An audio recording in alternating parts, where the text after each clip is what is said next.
Good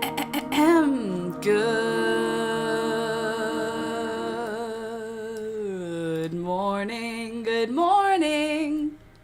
It's the Last Minute Laura show. Good morning, good morning. Hello, hi everybody. Welcome back to another morning, another day, another beautiful day.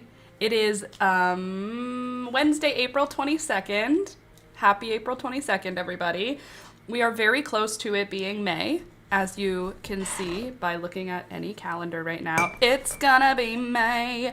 And I am now a multi-million-dollar business leader in the plant selling community. I obviously am exaggerating and joking. The exaggeration is that technically I have not made any sales yet, but so many people have been messaging me back. I have been putting up the seedlings that I still have. As you can see, I have currently 18 flats of seedlings, and I probably need 10 of them total. Like in total, I will probably need to plant 10 seedling trays, but I have 18 of them, so I decided I would give them to the world. I would offer them to my community. So first, I put in the the plant sharing group. I have all these plants. What do you have? We should meet up for a trade. Turns out that community was no trades allowed, so that post got declined. So then I went to plants for sale, trade, and giveaway in my town. I put the same ad, it got approved, and now people are replying. But in the plant sharing group, I messaged and I said, sorry about the previous message, I didn't know about the trade thing. However, does anybody have Apricota Cosmos? I tried over 50 seeds and I got two to germinate and they dampened off. Like I have one seedling now. And if it lives to maturity, it's already like a wimpy seedling. So not ideal. Peekaboo, I'm gonna just give you a little spot right here. Here. Do you need it to be cozier than that? A piece of paper. Usually if I fits, I sits is the rule of the road here, but Peekaboo says, no ma'am, I won't be just sitting anywhere. I'm a princess. Toby, I know you're so jealous of her. Okay, here you go, miss. There. Much better, much more comfortable, much nicer for my sweet princess. She says, yes, thank you. Yes, thank you. I just wanted some attention and maybe some of Toby's breakfast or whatever. So, yeah, I, on Facebook, posted some of my seedlings that I have, and I didn't realize that I do. I know that I have some pretty fancy varieties, or at least I think I have some pretty fancy varieties of flowers and stuff. So I will say I was surprised with how quickly people started messaging me back about the plants. However, now that people are messaging me back about the plants, I'm feeling like I'm Facebook messaging a million people. It's really like 10 people. But like, still. Oh, someone found 33 morel mushrooms this morning in my area. Jelly. Okay, sorry, 1 second. Where are you located?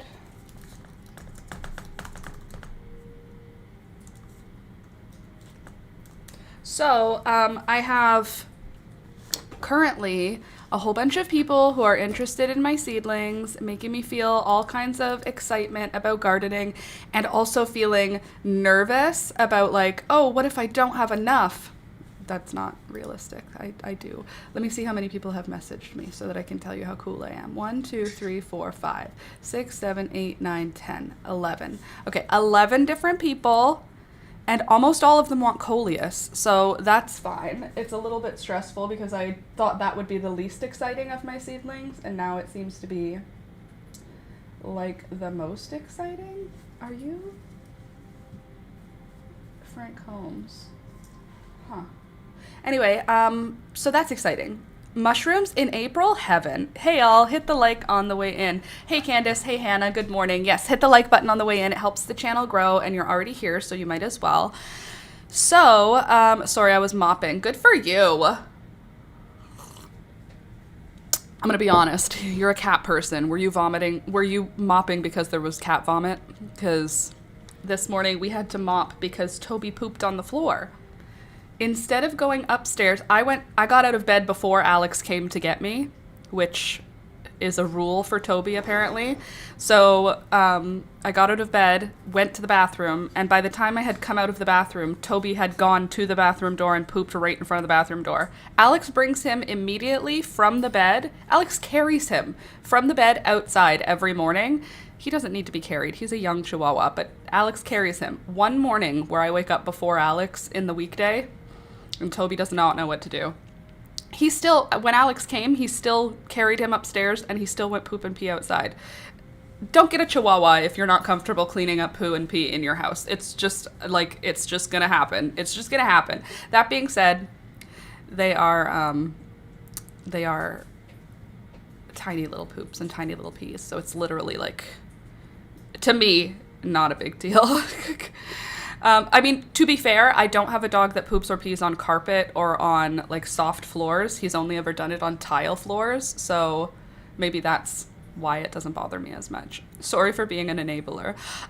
Speaking of an enabler, there's another dog locally that I found this morning, and I'm going to show her to you. She's not spayed, so that's a downside. She's also not... Hold on, let me show her a picture. 1 second. Just so you can see how cute and freakish this little dog is.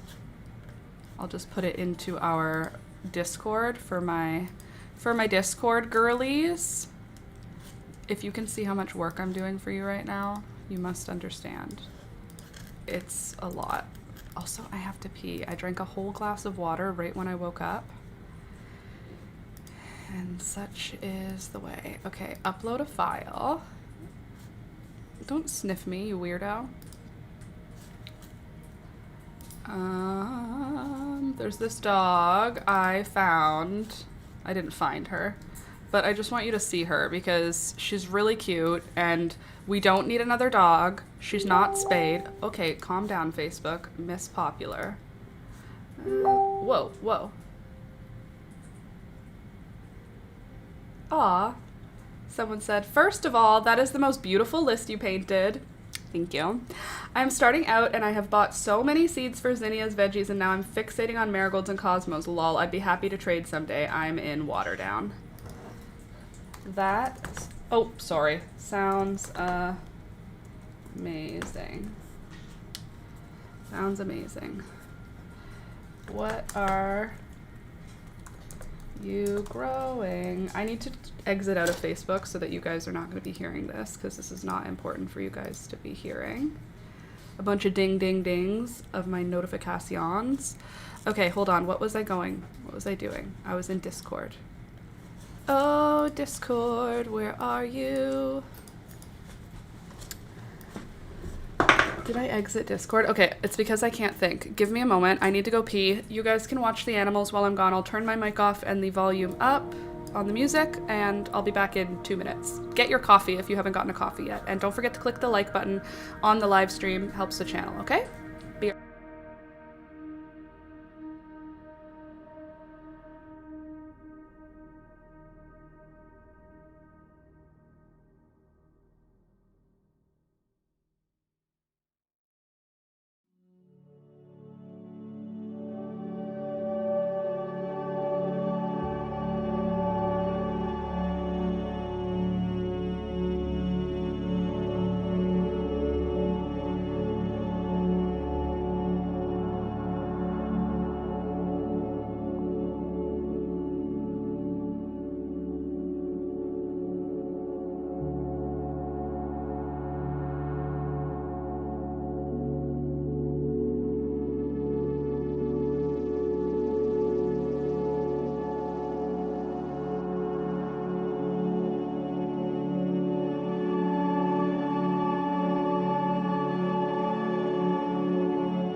told you I'd be quick. I'm back already. Hi, guys.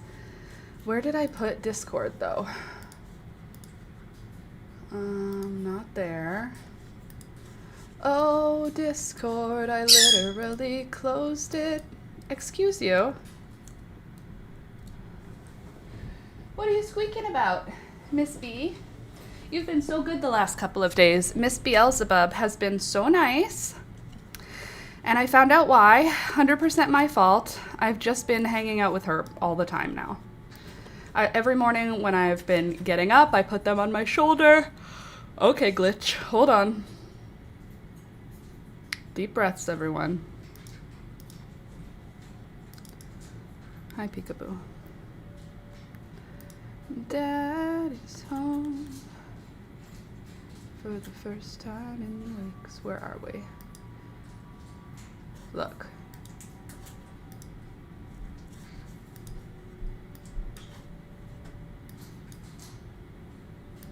That's not the right page. Where did you go then?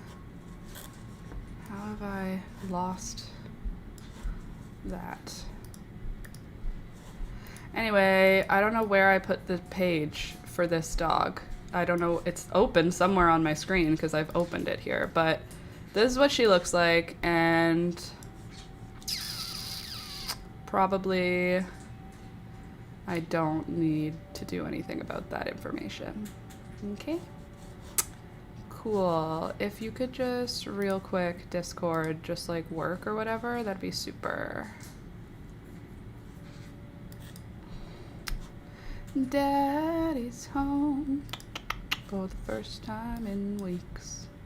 All right. Please hold. We're gonna make this happen. Try and ignore just the general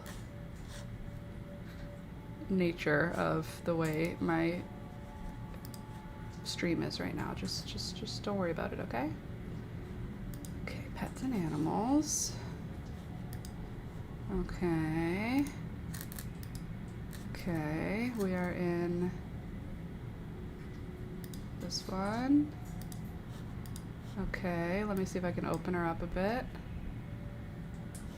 Cool, looks great, Laura, looks super.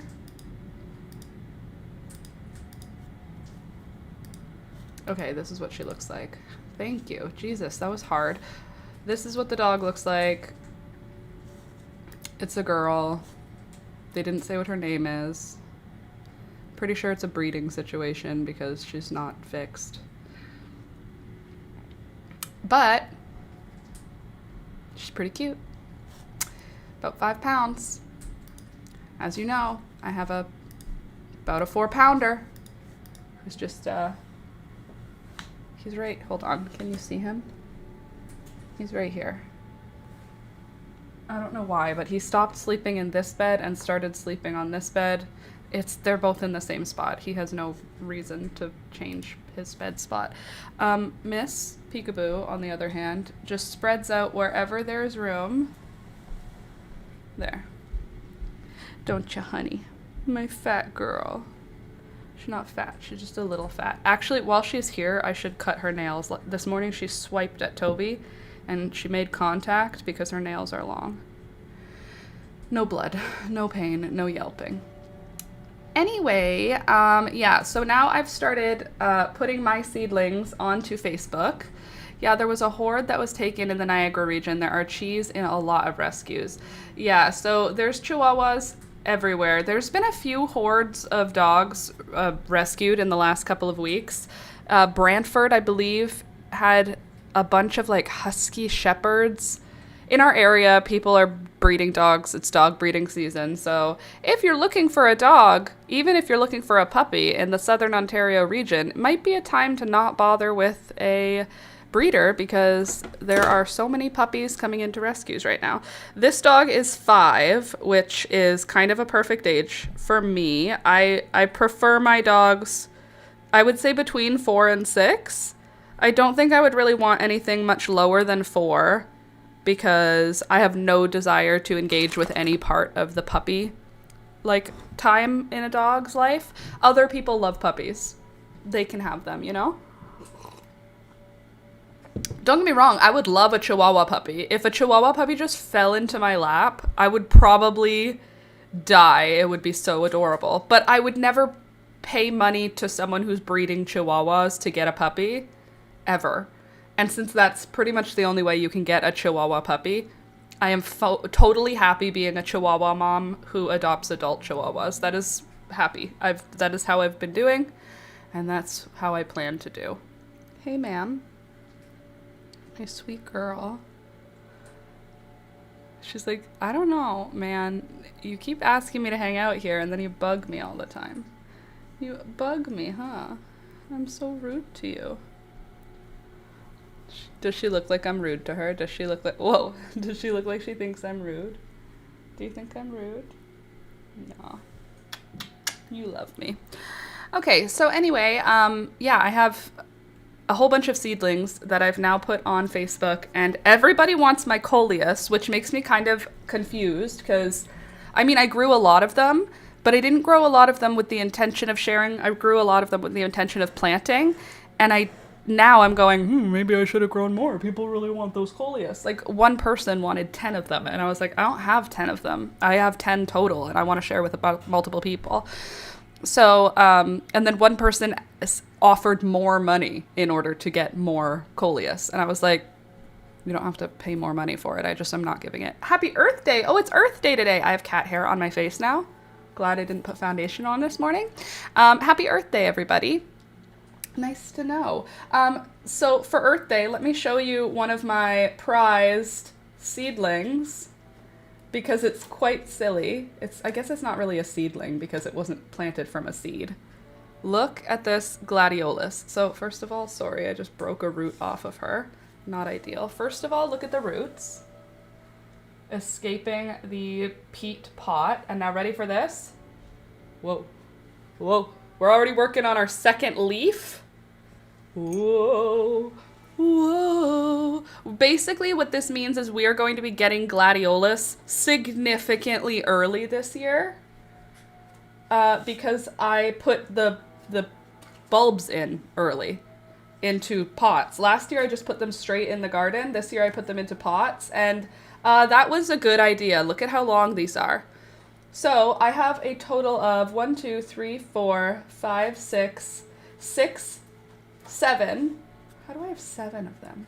Oh, because some of them are my saved ones. So I have 7 gladiolus bulbs that are sprouted big like that. And then I have 3 different containers of baby glads. And these baby gladiolus they've been screwed around with by Peekaboo already. She's already bitten the tops off. But these are from little baby cormlets. They're like, the corm puts off little baby shoots every year, and this is the fruit of that labor. So this year, these will not likely bloom, but the bulbs will get bigger, and then next year they'll bloom. So what I'll do is I will plant these around the bigger ones so that I know where the bulbs are and I don't have to keep them in a pot. I can put them like in the garden. So that's pretty exciting for me. Also, I had to cut all of my snapdragons yesterday because all of them are getting too tall for my grow lights. So I cut the tops off of 12 of my snapdragons, and I stuck all of those top cuttings into potting mix, and I put a dome on them. Oh, I have to sneeze. Oh, excuse me. And put a dome on them. So likely I will have 12 more Chantilly snapdragons, which is great. I don't hate having more of anything, even though I don't need any more. So that's that. Also, I have 2 marigolds that are probably going to bloom like tomorrow, and I'm pretty sure they are both my favorites. Oh no, this is golden red bicolor. What are you? Stop it, you're both golden red? You look so yellow. This marigold is just about to open, which is very exciting. Very happy about that. I did cut a whole bunch of my marigolds yesterday also, just gave them a height cut because they are getting too large for my grow lights. And then I also had to cut a bunch of my zinnias because they were also getting too tall. Earth Day is every day in the food forest. Cheers, fellow earthlings. Absolutely. So outside, as you guys know, I planted a few I planted a whole flat of things outside. By the way, click the thumbs up button, everybody who comes in. Thank you. Click thumbs up. Love you. Thank you. Bye. Anyway, I planted a full flat, so 21 plants plus or minus another 5 or so. So let's say I did 25 plants.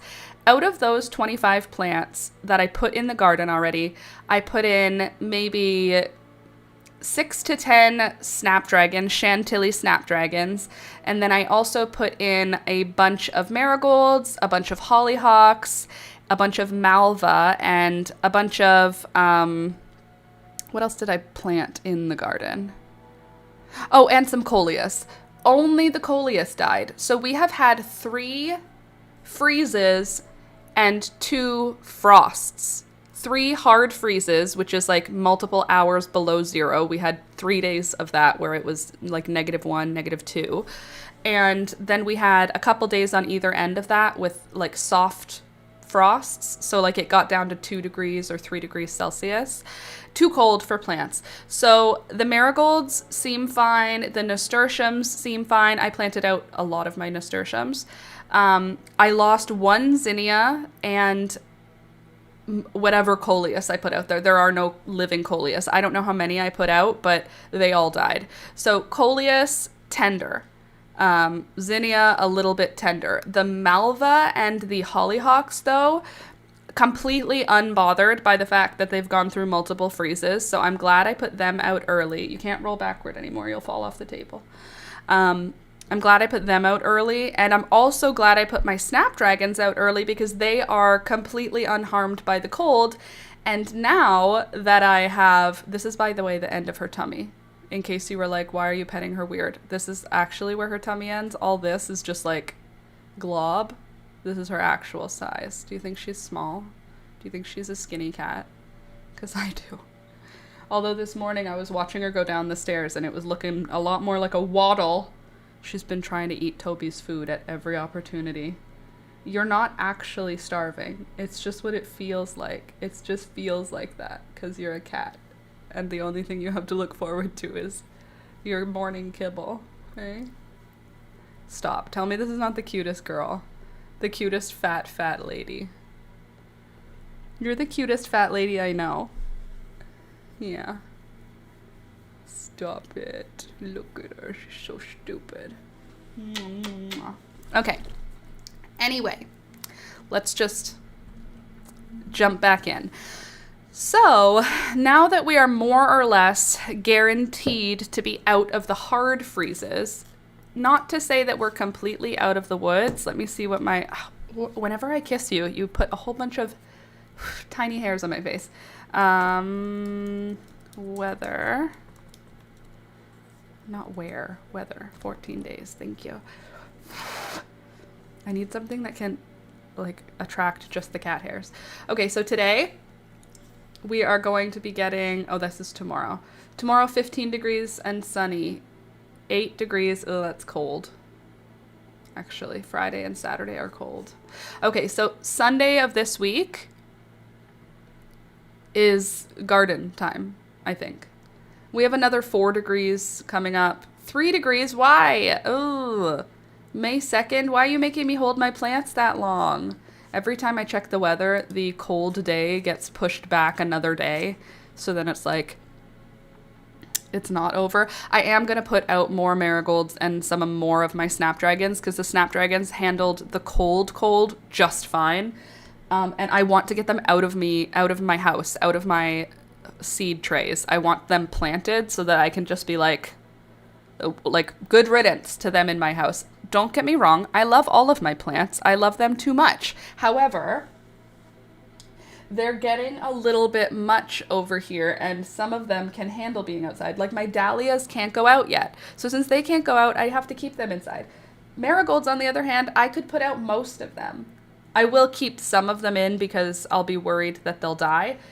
But most of them will happily survive outside. I think that the tangerine gems, which are a little bit more delicate of a variety, I will hold them until mid-May. She just seems a little bit dramatic to be going outside already. She's just a lot more delicate than the other varieties. Like, let me show you the difference. This is my favorite variety, a Jolly Jester, which has been cut down so that it would fit under the grow lights. And this is the Tangerine Gem. See how they're completely different while also still being the same thing? It's pretty cool, isn't it? Oh, also my calendula was fine. So plants, actually I should write these things down because next year I will have the exact same thought process where I will go, do you think I could just put them outside? I could probably just put them outside, and then this, I will have this paper to say don't put them outside yet. Coleus and Salvia and Zinnia died outside. -1, 0, -2 nights. Marigolds. Who else lived? Hollyhock was fine. Ooh, this pen is doing really good for me. Hollyhock. Marigolds, hollyhock. Who else did fine outside? Who looks fine? Nasturtiums look a little bit frostbitten, but like not in a way that's gonna make me behave any different. Nasturtium. All of my seedlings are coming up. Oh, I should write that down too. Poppies. Okay, how about seedlings outside. Seedlings outside that are coming up are poppies, alyssum, candy tuft, marigolds, surprisingly, violets. Oh my god, the wild violets coming up in my garden are gorgeous. I have this planted section around my chokecherry tree. Chokecherry tree. The word tree is T-R-E-E and chokecherry are C-H words, but for some reason it all sounds the same. Chokecherry tree. Tree. C-H-R-E-E. Tree. Isn't that weird? Anyway, around my chokecherry, there was moss at the bottom of the pot when I purchased the tree. Food forest, planting my banana tree today. Oh, that's awesome. I don't have that type of a climate. I could probably keep it inside in the winter, outside in the summer. It's just, I don't have a long enough growing season to even try to keep banana trees. I had a bird of paradise for like 5 or 6 years and it died last summer. That was my longest living perennial tropical plant. Like I was saying, the chokecherry that I have came in a pot that was about this big, and there was moss covering the whole pot. So when I transplanted the tree into a pot that's about this big, I transplanted wild violets from my collection of violets. I have many pots of wild violets. I have a collection of wild violets problem. Yarrow and wild violets, if I see it on the side of the road, I'm gonna take a cutting because I just always want to grow more of them. Anyway, I have so many of these wild violet corms. So what I did was I took clumps of the corms and planted them all the way around the chokecherry at the base of the tree. Then I covered the rest of the soil with moss, and now the wild violets are poking up through the soil, the moss is green, and there are some purple flowers coming up in the wild violets. My plan was, it was basically, I don't want the squirrels digging in my pots. So there has to be something planted in them or the squirrels will dig through the soil. The tree was not enough to not make that pot get disturbed. So by putting the wild violets in, it's creating like root strength to hold that dirt in place so that the stupid squirrels won't steal all of my growing space and destroy all the roots.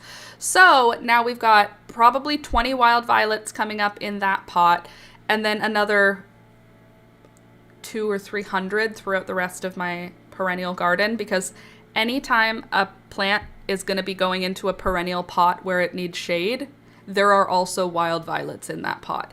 All of my perennial pots that have later blooming summer flowers, like irises, I have my iris pots and my Shasta daisy pots. Those all have wild violets in them so that during the springtime, the pot blooms with purple flowers and then the leaves grow out and then the next plant is able to... Look at this cat. Can I help you?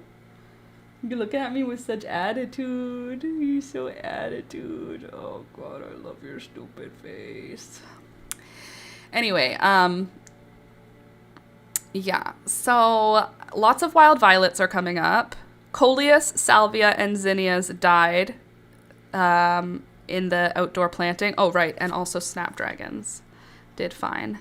Snapdragons all lived through the frost. Oh, also we have poppies, alyssum, candytuft, marigold, violets, baby's breath, and amaranth, which is doing just fine outside, starting from seed. April 22nd, Earth Day. Great day, Laura and fellow Earthlings. I plant in the ground now and take in before winter. Oh, cool. Zone 9, Vancouver Island, BC, had no winter during 2026. Well, that's not ideal. However, it's not super surprising. I'm going to be honest. I anticipate more mild winters in our future. I know, I'm the first person to ever say it. Winter has been permanently affected, hasn't it? What is it, Pika? Hi. Hi.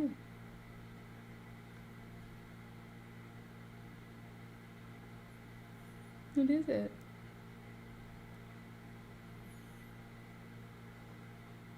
Hi, baby. Oh, I love you. Pika. How about a kiss? Can I give you a kiss?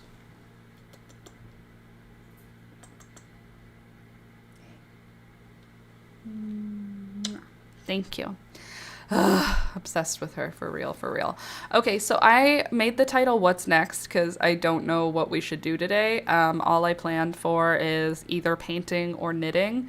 Those are the two things that I have on the go. We could start a new crochet project, but we don't have to. We could do anything. We could do anything we want.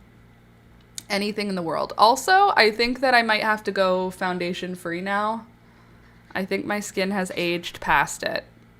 I think my skin no longer can handle foundation. This is my naked skin, and I feel like my naked skin looks better than my foundation makeup skin.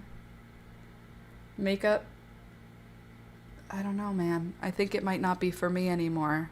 It sucks. I love how my skin looked when it was, you know, made up, but now that it's aging, it just doesn't hold foundation right. Where are you going? Where are you going? Why are you giving your butt? Get back here. Where's that? Don't you meow like that at me.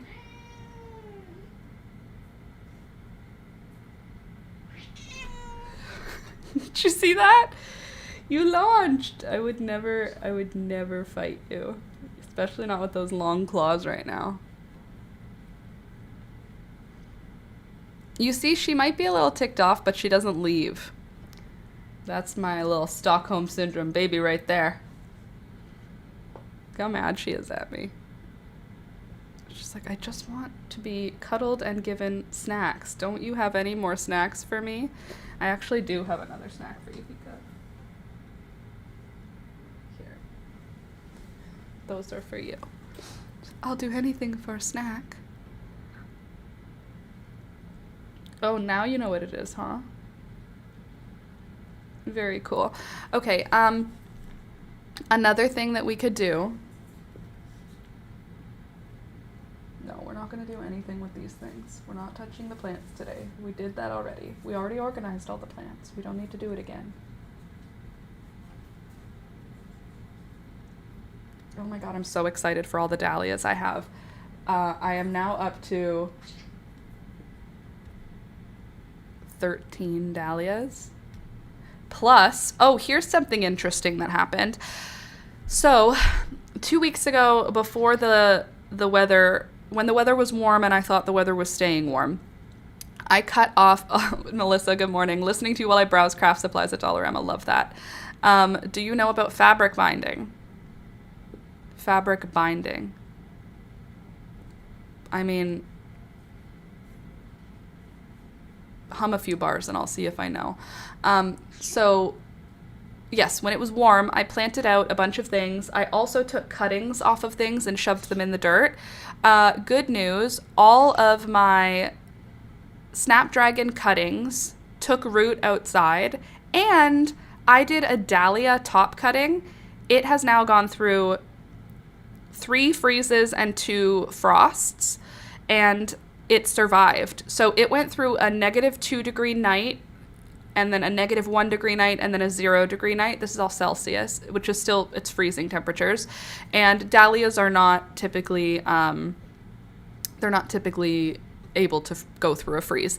However, mine was kind of sheltered in the area of the yard that I planted it. I have a hangnail that I've been trying to get.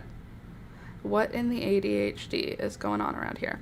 Anyway, I cut the dahlia top cutting, I put it in the garden, and it's still there and it's still alive. Yesterday, I checked on it and I was like, oh, it looks like it died because it got really like frost burned. And then I pulled on it and it's stuck in the soil and the middle leaves are not dead. How to attach binding tape on the raw edges of fabric with a sewing machine.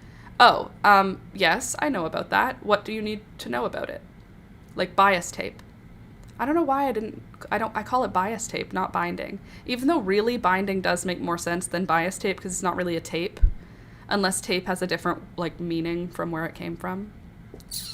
Anyway, ask the questions you want and I will answer them for you. But let me just fill up my coffee again because it got cold because I talk too much.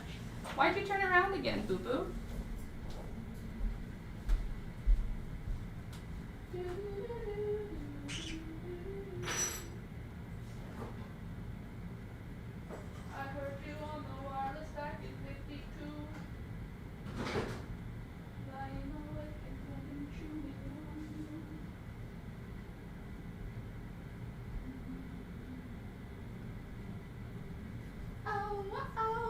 This is the coleus I'm selling today.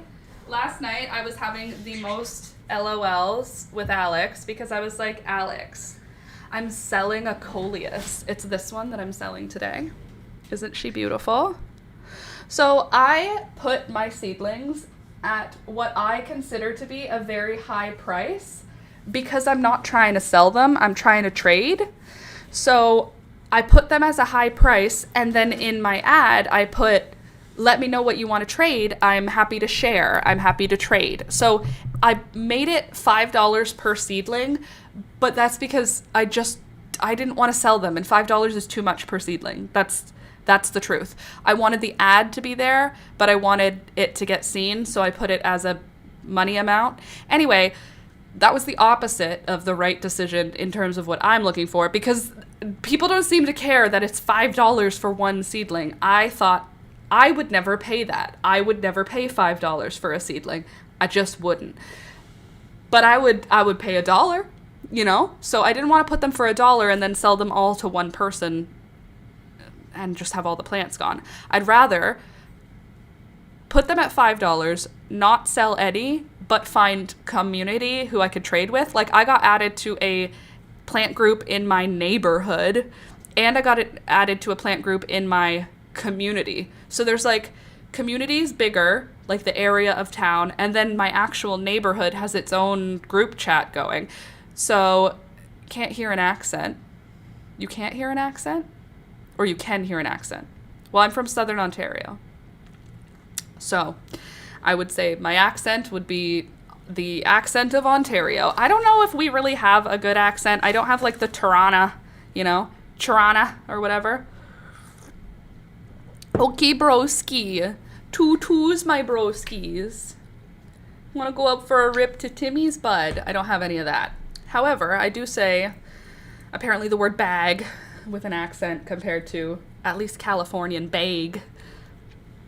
Anywho, I put my seedlings at way too high of a price, and then people replied and were like, I want to buy 3. I want to buy 1. I would love, that's a beautiful thing. Oh, I didn't have that kind. And I'm like, okay, well, my plan was not actually to be a plant seller. It was to find a community. So now I said to Alex, I'm selling one of my coleuses for $5. And he was like, are you a worldwide businesswoman? And I was like, yeah, I just added $5 to the LML income this year. And then he said, and after that, a millionaire. And I was like, you have to start with the $5 and then you become a millionaire. It's step 1, put seedlings on the internet. Step 2, millionaire. So even though that was not my original plan, I am going to keep the ad up because I'm happy to trade with people who have plants. But if people want to buy them for an unreasonable amount of money, who am I to stop them? Oh my God, my dog is being so cute right now. You tired, Toby? Did you have a really long morning? Was it hard to be you? Do you see his little tail? Is it hard to be you, baby?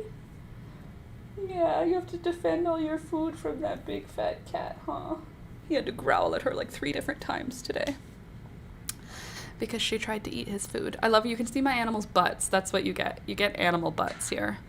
Now my hands are too greasy to pick up my coffee. So, I do also have a bunch of marigolds that are finally alive, which is great. Would have guessed UK. Nice. Oh, definitely not the UK. I don't have that kind of an accent. I've got no British in me. I've got Southern Ontario. Anywho, let me just get my stories out here, Laura. Jeez Louise. I planted 2 more hanging baskets as well. So now I have 6 hanging baskets set up that are in my house that need to now go outside every day and come inside every day, which is not ideal, but by having them already planted, I will hopefully have really wonderful, healthy hanging baskets by the time everything goes outside. Anyway, also in the conversation, I put an ad out for I'm looking for Apricotta Cosmos. And Apricotta Cosmos are these beautiful pinky apricot colored cosmos that have like a yellow highlight on them. They're very gorgeous. And after I put out the ad, someone said, I also had a hard time germinating this year. I only had 20 of them come to life. And I was like, I had 2 and they dampened off. You have 20? That's amazing. And I said, like, I usually have great luck with them. This year wasn't great. And she said, same. I have 3 that I can spare. And I said, friggin' don't mind if I do. So I'm going to be picking up 3 additional Apricotta Cosmos this weekend, which is so awesome. And the lady who is giving them to me also does a plant sale at a different time of year. I have a vintage Singer with a binding attachment, but I can't figure out the binding width it takes. Making goat rugs for winter. I'm in Australia. Okay, so you have a binding attachment, which is a binding foot, which is probably just a walking foot or like a seam.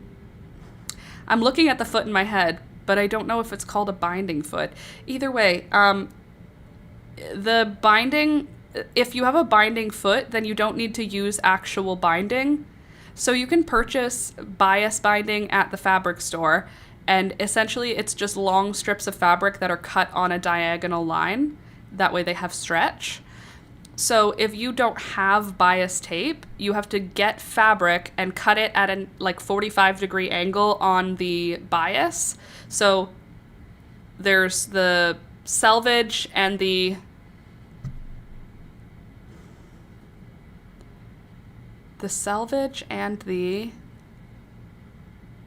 bias, the weft, I don't know, the other side. There's the one side and the one side. You cut it on an angle in long strips, and then you feed it into that foot on top of your project, whatever your end project is. You would feed it through together, and the bias foot actually does the foldy part for you. So what I would recommend is looking up a tutorial for the grain, thank you, against the grain, the selvage and the grain.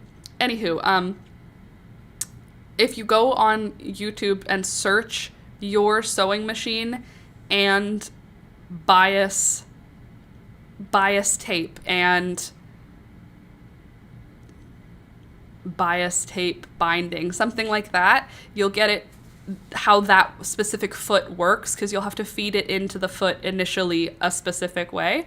But I don't feel like you need, if you have a biased foot, if you have a foot, If you have a bias tape binding foot for your sewing machine, then you shouldn't actually need regular bias tape. I swear, some things I understand and some things I just don't.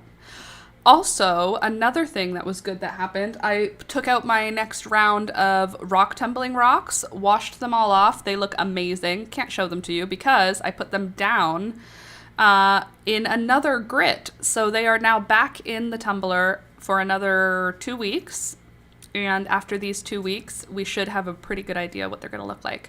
There's still going to be 4 weeks left after the 2 weeks. So it's still 6 weeks total for this round of rocks, but the first 2 weeks are finished. So that's good.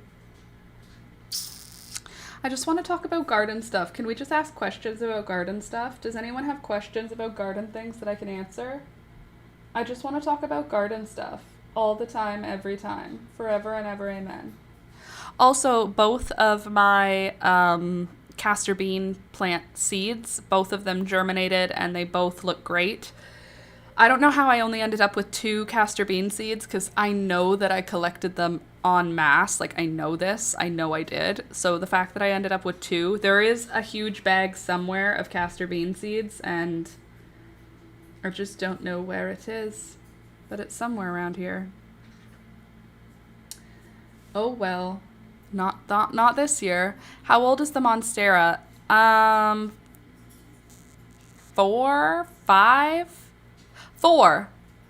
It's 4. My nephew turns 4 in September, and we got this in January when we found out my sister was pregnant. So it turned 4 in January, I think. Yeah. It was the day we found out she was pregnant. And by found out, I mean, like, there was a faint little line on the pregnancy test, and I started telling every stranger that we came across, because my sister and I were both very excited about this, and yet we didn't want to be telling people that she knew yet. But every time we went into a store, I'd be like, I'm an auntie, she's pregnant. And they would be like, oh my God, congratulations, how far along are you? And she would be like 3 or 4 days. Like, it just happened. Like the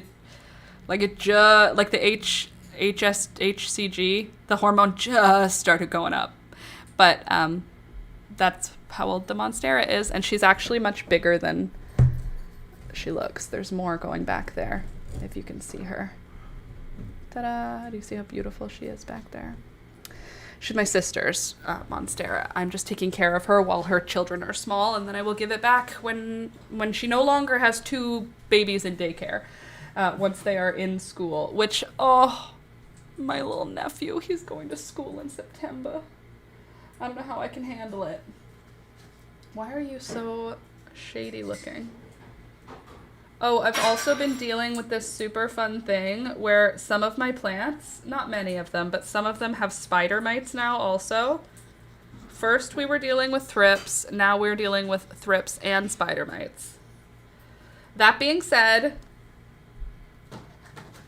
it's not every plant. It's just some plants. And I'm treating the ones that I find that have them. But some plants I'm not even bothering treating because I know they're going to go outside before it becomes a problem. Here's an example of that. So this has... Do you have thrips or spider mites or both? This has spider mites, and that's not ideal, obviously. All my tropical plants are practically dead. I moved on to cacti. I have 1 cactus, I think. I have 2 cacti.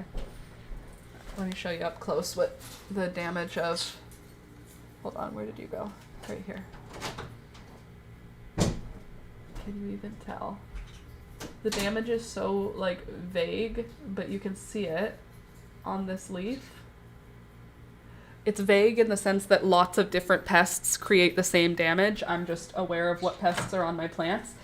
Also, yes, I'm aware I am selling some of my plants. I'm not selling plants that have insects on them. I do a procedure before moving a plant. I do. I haven't sold any yet. I did a procedure on the first coleus last night where I washed the entire plant with soap and water, transplanted it into new soil, and then watered it with peroxide, dish soap, and water thoroughly. And now this one is absolutely guaranteed insect free. Spider mites damaged my jungle of Mother of Thousands. They can definitely damage it. Something that spider mites don't like is water. So if you have spider mites on something, a really easy way to kill them is twice a day with a water bottle, just a spray bottle full of water, just spray your plant. Yes, in a perfect world, you would also like to use dish soap because that will really kill them. But if you don't want to move your plant from its location, you can just spray them with water twice a day for 4 or 5 days, and it will slow the damage down so much. My mom thought they were dry when I went to see them. So much damage. Yeah, so the leaves of your Mother of Thousands never get wet. That's why. Like, spider mites do not like getting wet. They're very, very delicate little insects. And yeah, if you get them wet multiple times a day for several days, they can't handle it. They can't handle being on wet plants. If you notice, when you are taking good care of your plants and watering them regularly, they don't get pests because a lot of pests like neglected dry plants. So I will say, if you do that though, you may end up with a fungus gnat birth because by soaking your soil and your plants, the fungus gnats seem to just thrive. I don't have fungus gnats right now, but I think that's because I have spiders inside. Also inside of this, a wild violet seed somehow managed to make its way into my potting soil. I must have taken soil from outside. And now I have baby ones. Mites in a grow tent is bad. Yeah, mites in a grow tent is definitely bad. I don't have a grow tent. I have grow lights. I have like 3 different grow shelves in my house. And I would say maybe there's probably 10 or 11 plants that I have found with spider mite damage. But there's so many plants that I'm growing that just seem to be completely, like, not troubled by it. Like, Status for me doesn't have any pests, knock on wood. But I have apricot Status plants. I have quite a few of them, and there have been no damage on any of them. Same thing, Sweet Alyssum has had no damage. I'm looking at my plants.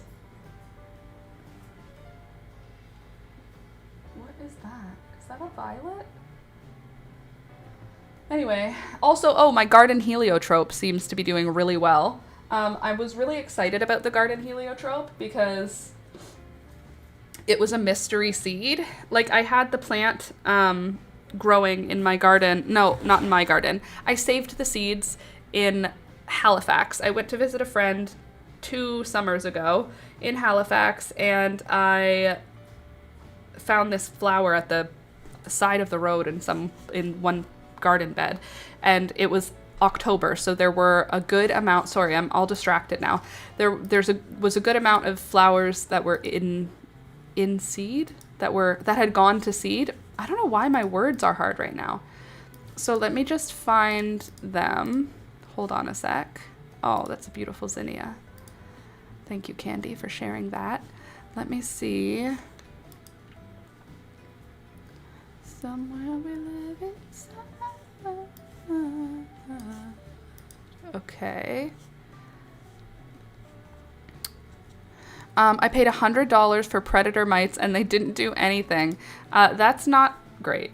Don't love that for you. Are you really not going to open as a photo? Ugh, that's so rude. I just put all of these photos on for no reason. Just hold on, everybody. I got it. Did everyone take their meds today? First of all, rude. Second of all, yes. And third of all, I was joking when I said rude. Could you please just show me the evidence? Where are the garden heliotropes? Don't worry, I'm gonna find them. Please do not panic. Okay, these are them. Now we need to, everyone just deep breaths because I'm gonna open a new window, which means my computer is gonna have a little shit fit, but don't freak out. I promise it's gonna be okay. If it starts to get glitchy, just take a few deep breaths and go fill up your coffee. If it doesn't get glitchy, that's great.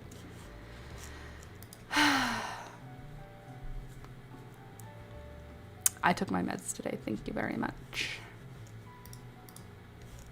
Okay. Export.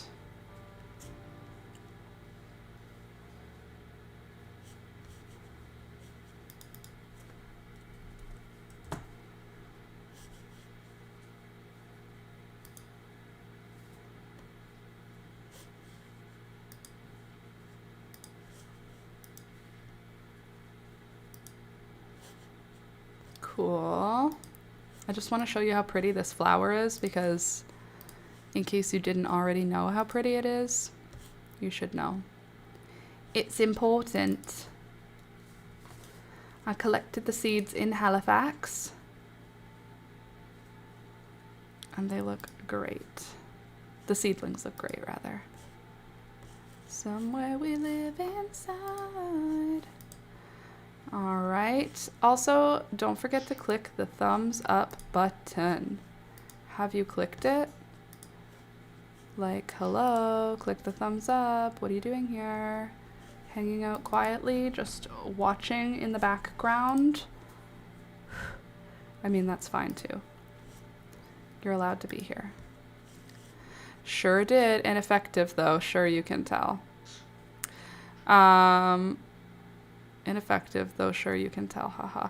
I have 2 feverish girls at home since Monday, and my mother left back to Colombia. I want my mom. 2 feverish babies. That's like not the best type of baby to have, that's for sure. I hope they're both okay. Ugh, kids are sick all the time. Not fair. JPEG. Hold on. JPEG, JPEG, JPEG, JPEG. Okay. JPEG and JPEG. Oh, I'll show you all the plants that I put on the internet also. Okay, ready? Uploading 7 files. Don't mind if I do. Okay, so here we go. I know you're so excited. Somewhere we live inside. Okay, so this is garden heliotrope. I know, it was worth the wait, everybody. This is a gorgeous, gorgeous flower. Look at how weird it is and how weird it grows. Look at the pretty flowers on her. So I collected these seeds in Halifax 2 years ago. And this is what the flowers look like up close. Real cute. But from far away, look at how cool and pretty this is. Isn't that weird and cool and pretty? Anyway, I collected seeds for it, and now I have these adorable little seedlings coming up. The internet said they are garden heliotrope. These are the plants that I'm offering on the internet. Jolly Jester marigolds. Also, all of these, except for this one I'm looking for. The strawberry apricot, whatever. That's that for that. Gorgeous. So that's what's up with me and my just garden time. My rosemary bloomed. Happy they were fine during the Crete trip. I love that they were fine during the trip, but of course they got sick after the trip. What child is not getting sick immediately after a trip? No child of mine. I am going to just, while we're here, search what a garden heliotrope looks like. Sorry, I also have a hangnail that's trying to get the better of me this morning. And I won't let it. Okay. Stay here, coffee. Don't get cold. Okay, okay, all right. And we'll open up this guy, and then we will do garden heliotrope seedling. I did the Google lens, and it was like, this is what they look like. And the internet didn't seem to want to give me a picture of it. Imagine if I'm growing not garden heliotrope. That would be so disappointing. Heliotropium. Heliotrope. Heliotrope. How about just heliotrope seedling? Let's remove garden heliotrope. Like, that don't look the same to me. She's not looking like that to me. But when I searched this photo, like when I took a picture and showed the photo to the internet was like, oh, that's a garden heliotrope. Are those a different thing, though? Like maybe we're looking at different plants here, Laura. You do not look the same. I do have ones that look the same. It's gonna be fine. It's all gonna be fine. I wouldn't worry. My rosemary bloomed. I am jealous. My rosemary died, I think. Pretty sure my rosemary and lilac died. Oh, Candace, this is good news for you. I started a whole bunch of rose campion seeds. Campion. I started a whole bunch of seeds for rose campion. I'm gonna lose my effing mind if this hangnail doesn't stop bothering me. Anywho, I started a whole bunch more seeds, and it looks like they are germinating today. Do you want to see them? Like, they're literally germinating right now. Like, the seeds are bursting currently. 1 second, also, I need to file this, or else I'm going to rip off all my nails.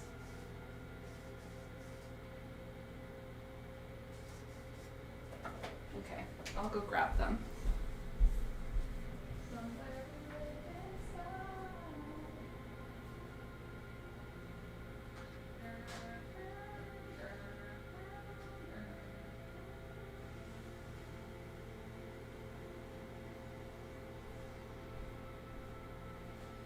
Okay, rose campion seems to be germinating. I will get my phone camera so that you can actually see, because the computer camera is not going to be enough. We need to get real up close and personal into this little seed tray. Let me show you what she's looking like. Anybody else look like you're coming to life? Peekaboo, relax. I know I saw little tails. Okay, here we go. Okay, are you ready? That's Mystery Scabiosa. This is Rose Campion.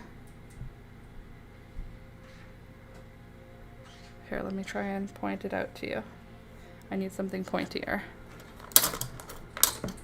Okay. Do you see that right there?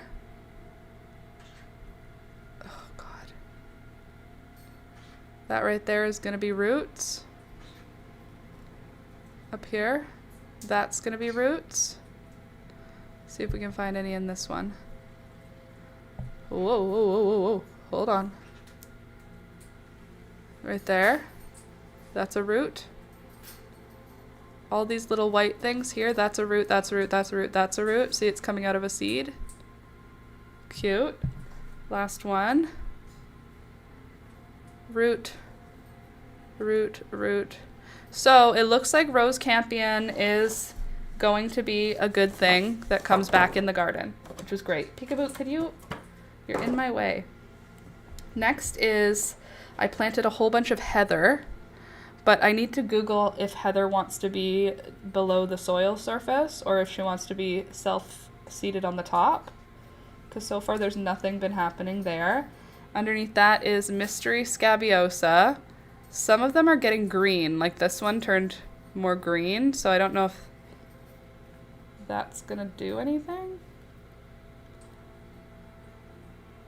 Or if they want to be like lower down. Maybe we'll just tuck a few of them in. I don't even know if that's the right part of the seed. Hopefully it is. Next we have creeping zinnias, which do not appear to be doing anything, and to me they appear like they have rotted. Just because they kind of don't look separate from the soil anymore.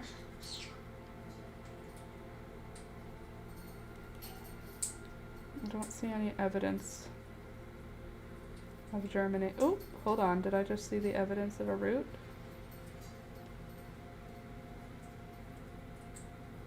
Maybe. I don't think so though. And then in this last one, I think this is another type of Mystery Scabiosa. Also showing no signs of life.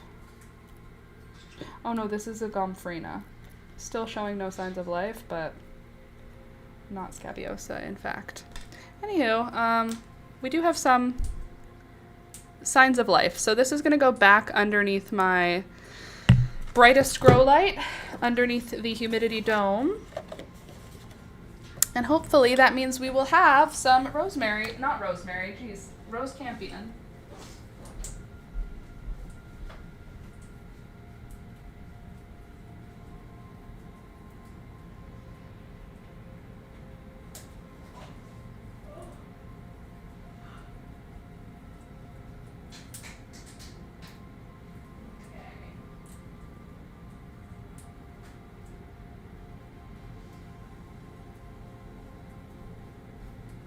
I have anything else to share that is like requiring me to leave the room.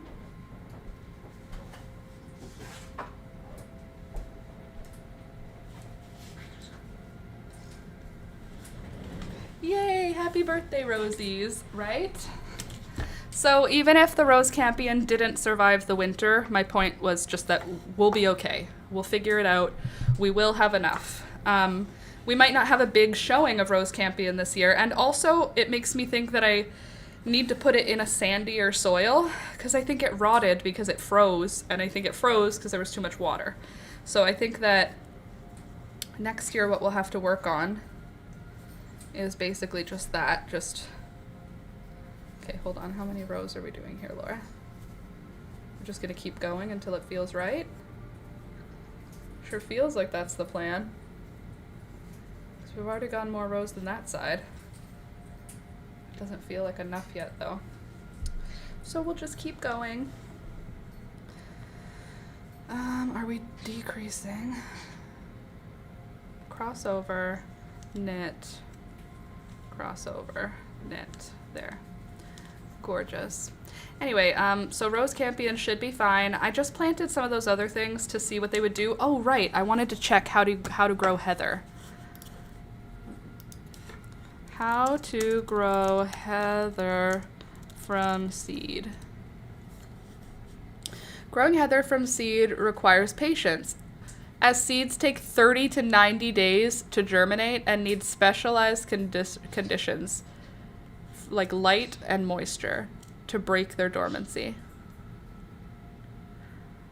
Interesting. Surface sow and keep them in indirect light. Should be started 8 to 10 weeks before the end of frost season, directly outdoors, either in late fall. How long does heather take to grow from seed? That's crazy. Germination, 30 to 60 days. How do you germinate heather seeds? Sow 2 to 3 seeds, lightly press in the soil. Okay. What time do you plant heathers? Spring or early autumn? I also have heather. That's why I wanted to grow it. It's charming and colorful. That's cool. I'm happy that it's charming and colorful. Okay. Anyway, it was a pink heather that I saw in Halifax. Saved seeds for it as well. Has any of the lavender I bought you still survived, or have they all died? They've all died, Candace. I need to bring them like into the garage or something in the winter. I guess it's too cold in a pot. Every year that I've started lavender, it's died in the fall. My mom's lavender, which is several decades old, I've taken clumps off of her lavender. They've all died. I had your lavender, it died. I had a different variety of lavender, like a different cultivar, and it also died. It was called French lavender. It died. I don't know if it's me or if it's the temperature, but lavender does not seem to do well. Lavender and the other one, lavender and rosemary, both don't seem to do well here. And yet, where my mom lives, they thrive. They have no issues.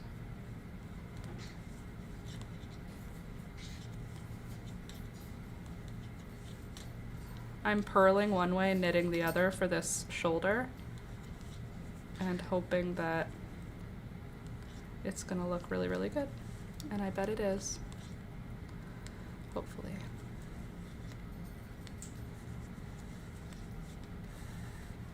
I'm surprised by how little yarn it was needing. I really did think I was gonna have to use all 6 balls of yarn.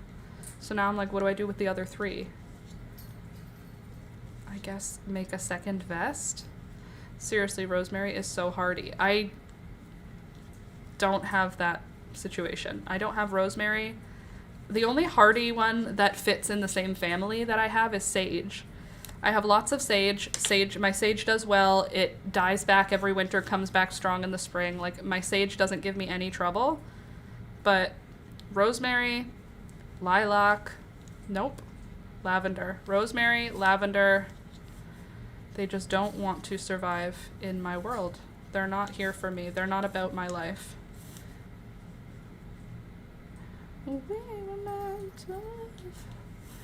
Anyway, little disappointed. I didn't start lavender seeds this year. I think that if I get a lavender plant, it'll be like a clearance one, and I'm just gonna try a different winter location for it to see if that helps. But I just don't feel super connected to lavender or rosemary anymore because they just don't want to survive with me. Eventually I will, though, because I love rosemary. Like, I love using rosemary in cooking, but to use it, I have to grow it. Okay, armpit to top of shoulder. Are we there yet?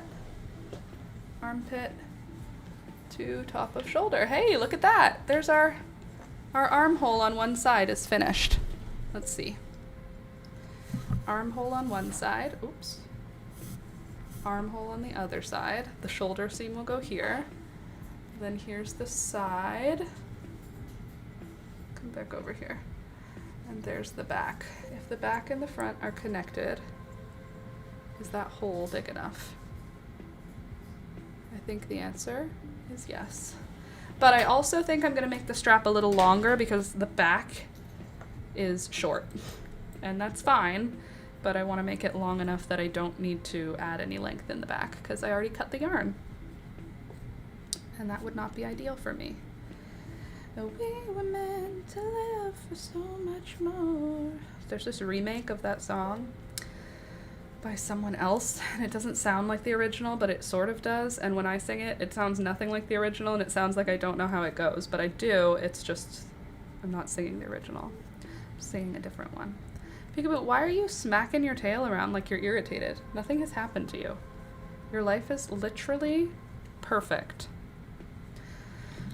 Speaking of perfect life, how's your life going? How are you feeling? How's everyone doing? I am coming out of my cloud, which, oh my god, I've never had, not never, that was a really hard period that I just went through. Like, when I mean a hard period, I mean like my menstrual cycle this month was difficult for me. I don't mean like a period of time, although it was a period of time. A full 7-day week where everything in my body and everything in my mind was telling me that I was worthless. It was like pretty dark for a couple of days in there, and I don't usually have that kind of PMS symptoms. Like, I get irritable and cranky and snippy. I was low, and I lied in bed a couple of days, like low, and then I was surprised by that because I'm not usually like that. And yeah, I think I'm gonna make a appointment with my doctor to like check out my hormones or something. I said to Alex, maybe I'm getting like what's it called, perimenopause, because I've never had a reaction like this to my cycle. It feels like, it felt really bad. Like, it felt forever and very bad. So it was not good, and I don't want to experience it like that again. So yeah, not ideal, not my favorite scenario to be in. But it seems like I'm coming out of it now. I feel a lot less heavy, a lot less just bad, which is a good thing, I think. So hopefully that's permanent, and now that'll never happen ever again. Although feeling like that could be my regular cycle stresses me out a little bit. I am making a bread crochet bag for Ada's sandwich. A crochet bread bag? A bread crochet bag for Ada's sandwich. Is Ada's sandwich a real sandwich and you're making her a bread bag for it out of crochet? Or is Ada's bread a fake sandwich and you're making her a crochet bag to go with her crocheted sandwich? I'm gonna need a little more info there. Also, what else happened yesterday? Not a lot. Louisa, yes. Yes, what? Yes to one of the things I said. Which one? That's up for me to decide, I guess. Okay, so after I count out these rows, this is where I'm gonna not do any more decreases. I think that's a small enough shoulder for the vest. We don't want it to be like too off the shoulder.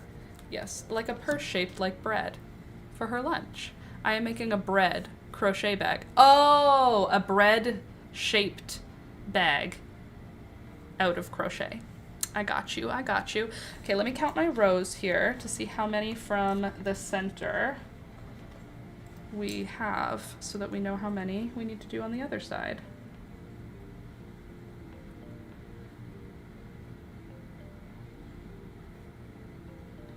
Okay, that's our first stitch on both sides. So that would make this one, that one.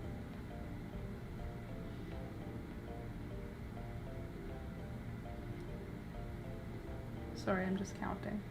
Okay, that's one.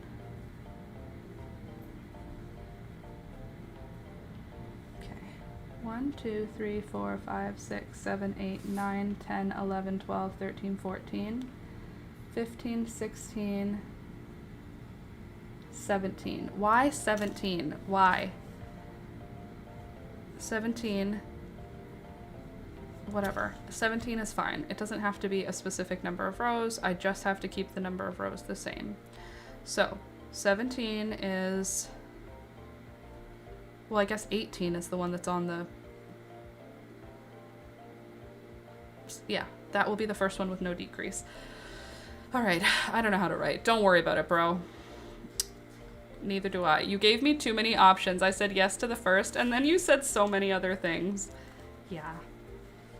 Okay, 17 is where we are going to decrease until, and then we'll do, I don't know, a couple more rows with no decreases. I think that works, right?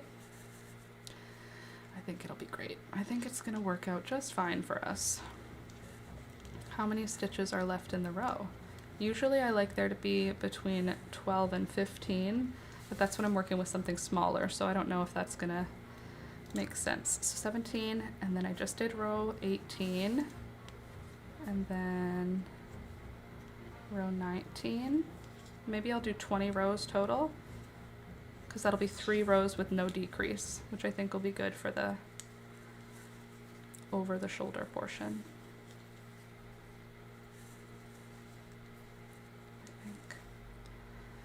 I think. Okay. Can we just have a quick talk about how quickly I'm purling? Do you see how quick I purl? I purl, right when I said that I missed a stitch. Right when I purl, I'm very quick usually now. There, last one.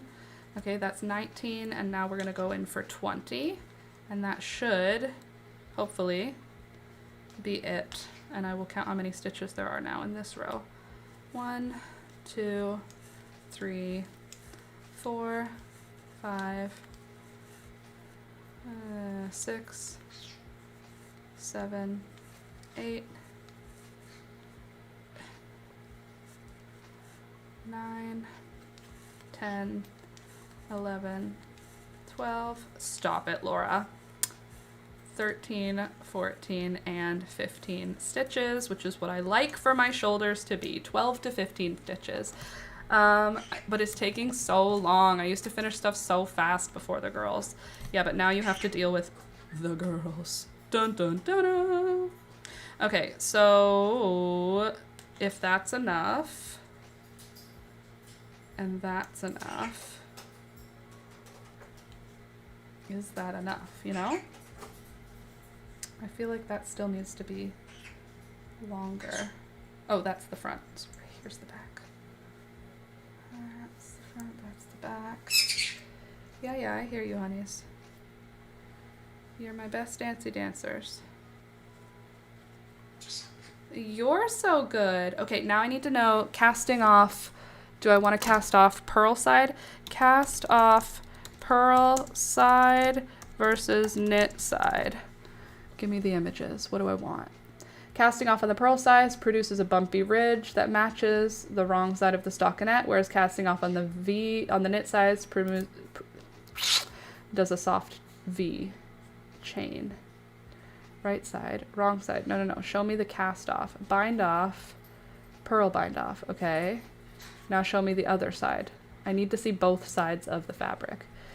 Standard bind off, cord bind off, suspended bind off, Norwegian bind off, tubular bind off, crochet chain provisional cast on. That's not helpful. Standard bind off, most used bind off. Don't pull your stitches too tight. Works with any knit purl stitch pattern. I think I'm just going to do that, but I want to do it on the purl side, I think. Right?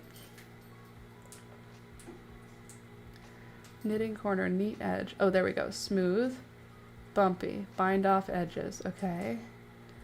Purl bumps at the base of the stitch. Purl stitch, stocking stitch.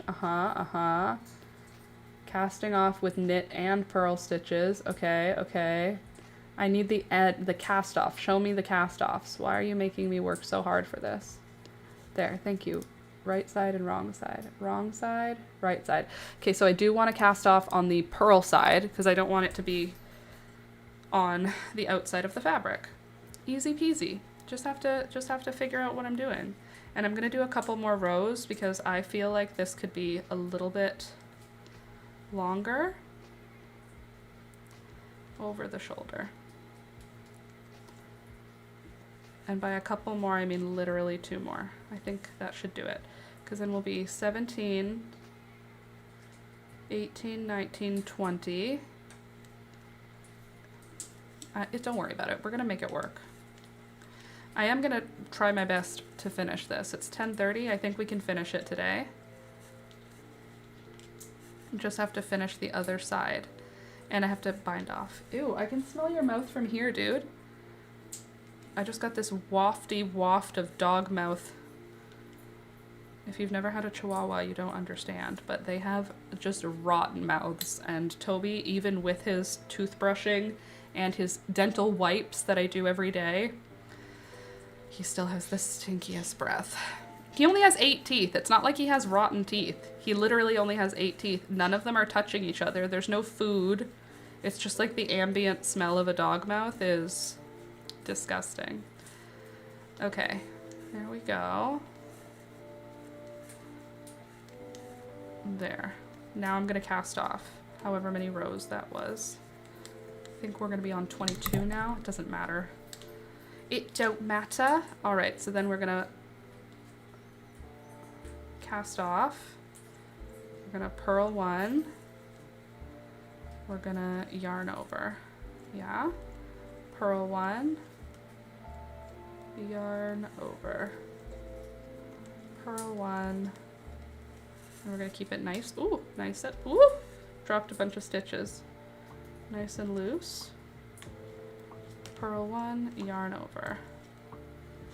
Purl 1, yarn over. Purl 1, yarn over. And it's just gonna be such a simple top. And I'm gonna wanna wear it all summer long. This is gonna be like my summer sweater. It's gonna be a sweater vest, no sleeves, not quite cropped, but not quite full length. Hopefully, that's the plan anyway. My stuff does tend to stretch out and become much longer than I planned. I watched a video on the internet, maybe you saw it too. I crochet stuff all the time, and then I go, I'm not wearing this very much, just gets set aside. This girl took out a steamer and steamed a bunch of her crochet items that she doesn't wear very often, and they looked so good. Wait, I could do a binding.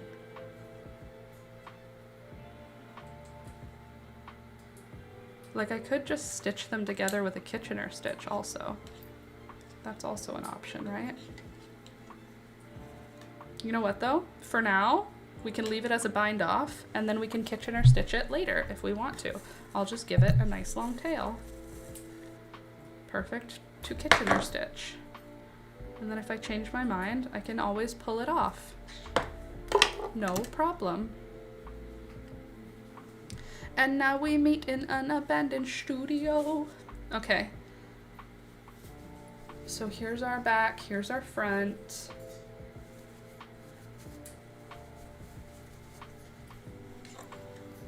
Pretty good. Isn't that cute?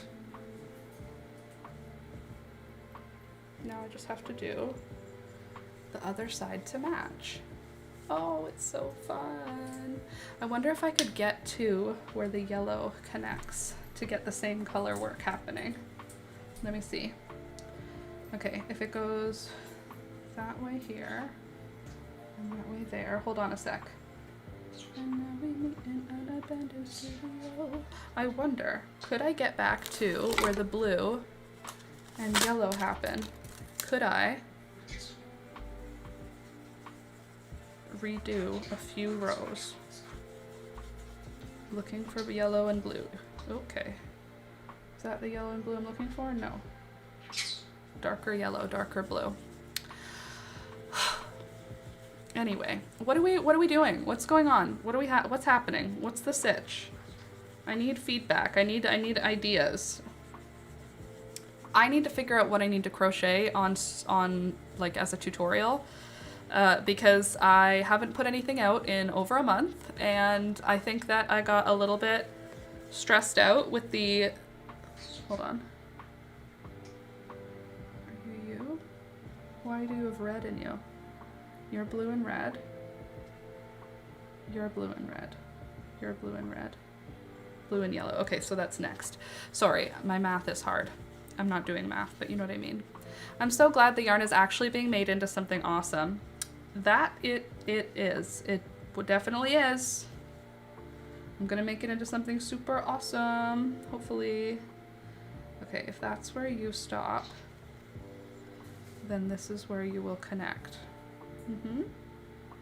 Right? And now I meet in an abandoned studio.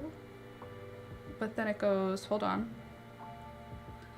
This color, yes, okay, so you're gonna go up to here, I think. I'm gonna fix the sweater so that it has the same pattern on both sides. Even though that's gonna be a little bit not fun at this specific moment, I just put my, there, right in front of me. Just put it down. Okay, you can't see what I'm doing, which isn't ideal, so I'm gonna try and move back a little. Bring my microphone with me. Come back, Mike. Little microphone. So what I'm doing now is I'm going to pull out a good chunk of this side after I make sure there's no decreases over here. Okay, and I'm going to try and line it up with where the dark blue starts here, but on this side, so that I can have the same yarn pattern happen. But I just need to pick up my stitches first. So what row are we going to do that? We want to do the row that the blue starts on. So this row is allowed to exist. And I remember the way you used to go. Oh, oh. Okay, so you are fine. You're allowed to be here. And then, okay, so you are two together, and you are two together. So we get just one of these stripes, one of these stripes. Okay. And then we're going to be switching, so that will be this row, I think.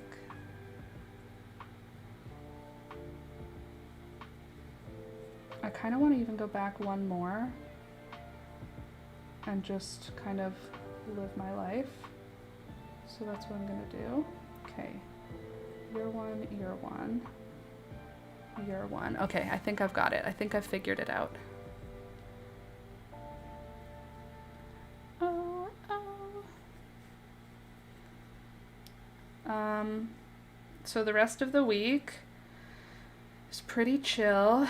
Alex has an MRI coming up, another MRI, I should say, coming up for his shoulder.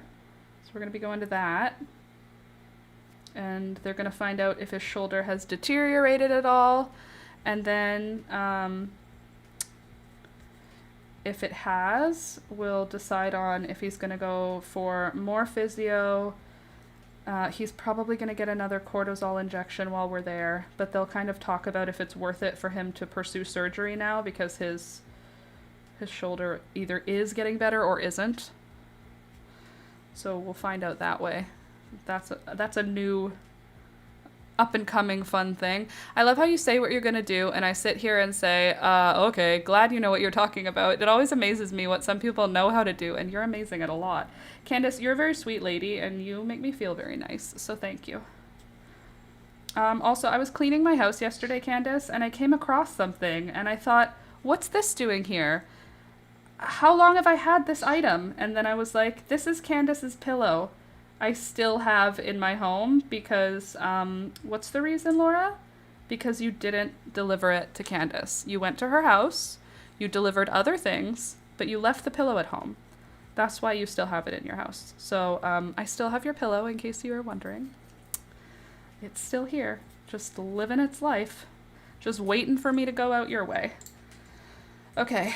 Now I've got that done, I can pull out my stitch marking cable or my row marking cable. And now I can pull on this yarn and it'll only go until where the needle is. Yup, lol. Sorry, don't know what to tell you, Candace. It's just what's happening. It's just what happened. This is just who I am. Are you surprised? Is this new news to you that I completely forgot that it was even in my house? Because it sits underneath my makeup table. I don't have to see it. And then I was mopping and was like, what is that? And then I went, oh yes, I have to collect you all the stuff I have for you one day as well and get it to you. We should meet up or something, Candace, at like a plant sale or like a yarn sale or something. We should do something so that we can go somewhere fun and do something fun that requires very little physical exertion, because you know me. She ain't about that life. It's not who I am, all right? Okay, hold on. You have gone too far. Why are you not in these two? I made a mistake. Don't worry. I'll figure it out. And now we meet in an abandoned studio. Okay, and then you guys need to get your act together. Are you supposed to be reduced? Is that why you're being dramatic? I don't think so. Hold on. Is there a decrease on this side? I don't think so. I think these ones are all... Okay, there's a decrease. There's a decrease. What are you talking about, Beelzebub? Sorry, I have to see where these decreases are so I can know what I have to do on the other side. You're so good, Beelzebub. Okay, the last decrease is way down here, so that shouldn't be our problem. Right. Hi, baby. Right, good. Okay, so those just need to be knitted on. No, you're so good.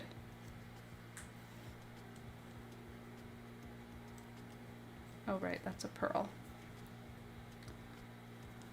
And I remember the jingles used to go. Okay, now that we're doing this, we can now switch you in to, what color am I switching you into?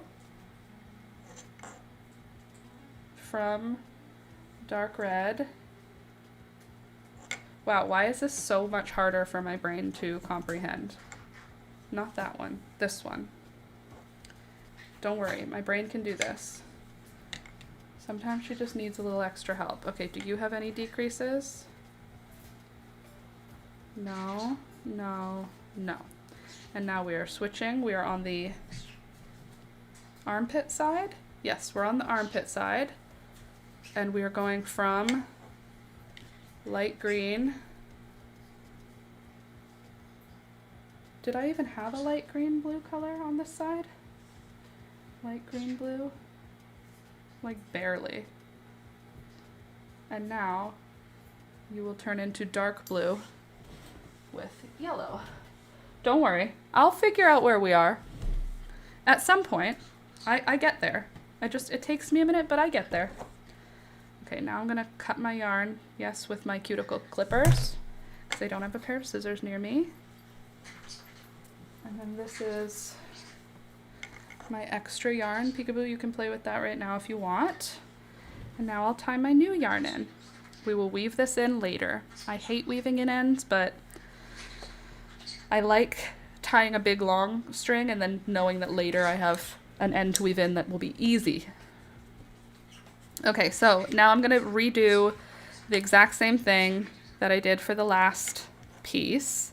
So I'm gonna knit across one way with a reduction at the inner front center, front and center stitch. I'll do decreases.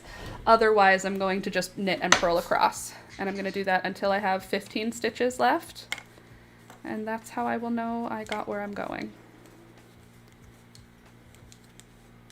And now it'll match. It'll look the same on both sides, which I think will look better. Ooh, popular.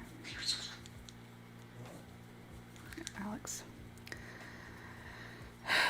We should do it in the spring, Candace, like soon. We should do that soon.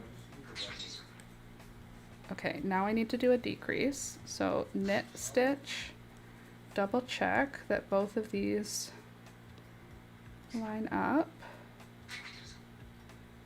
Okay, you line up with you.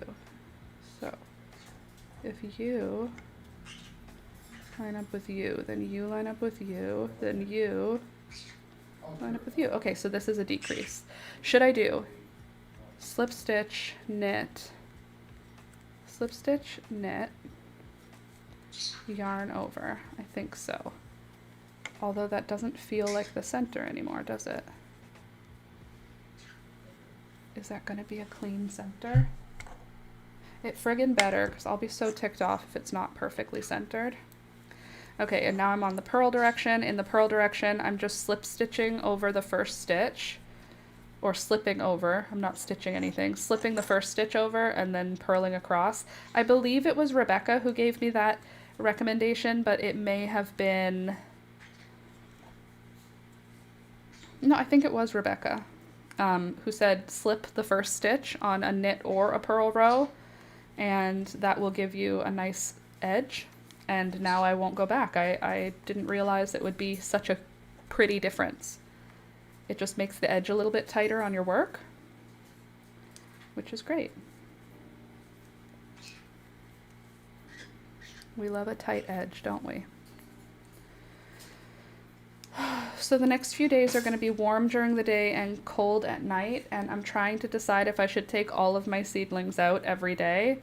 It seems like it's not a big deal, but for some reason 18 flats require me to go up and down 14 stairs and then up and down 5 stairs and then walk to the back of my yard, so it feels like super labor intensive just to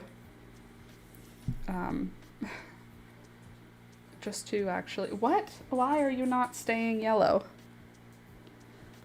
Why am I like this? It's gonna be fine. Don't think about it. What happens after the yellow on the other side? Yellow to purple. Okay. Whatever. Anyway, it's gonna be warm for a couple days, so I'm thinking that's what I'm gonna do, even though it's gonna be kind of like a pain in the butt. I think it'll be better for my plants. Plus, I'm gonna start putting stuff outside this week, like having it live outside. What I wonder is, could I bring my grow light shelf outside and just put the shelf like against my barn?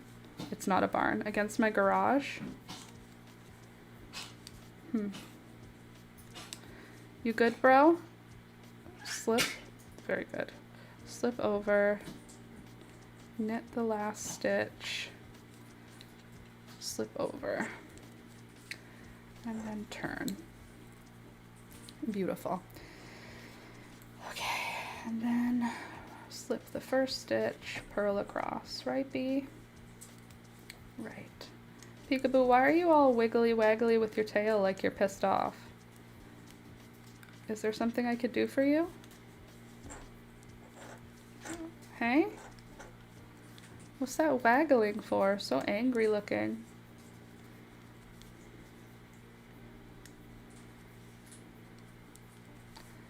Alright, so far, so good.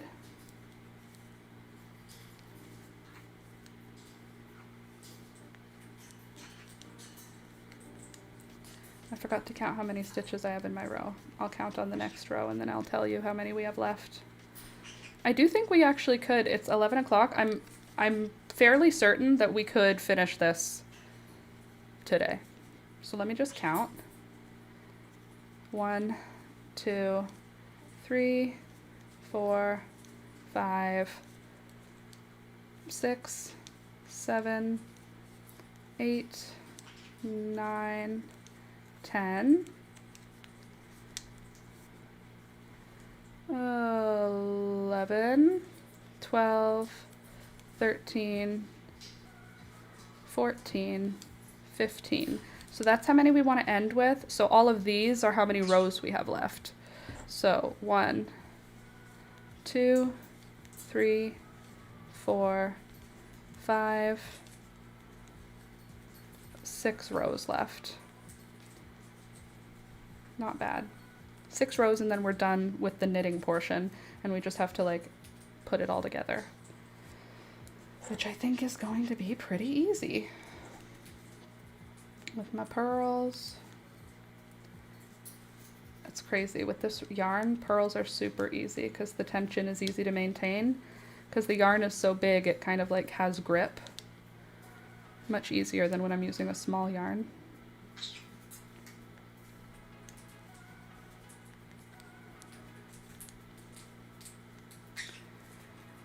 Oh, I got my seeds back from Julia, by the way, and I was organizing them, and I decided I'm gonna get rid of all the seed packets that don't have any seeds in them, because I save seed packets because I like them. I'm gonna do something with them. I started gluing them into a journal, just opening the seed packet up entirely.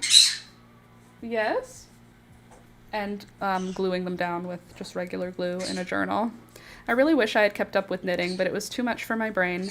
And I think what I see you doing with your hands, it's so fiddly, it would be hard for my hands to do it. Totally fair and understandable. Whoa!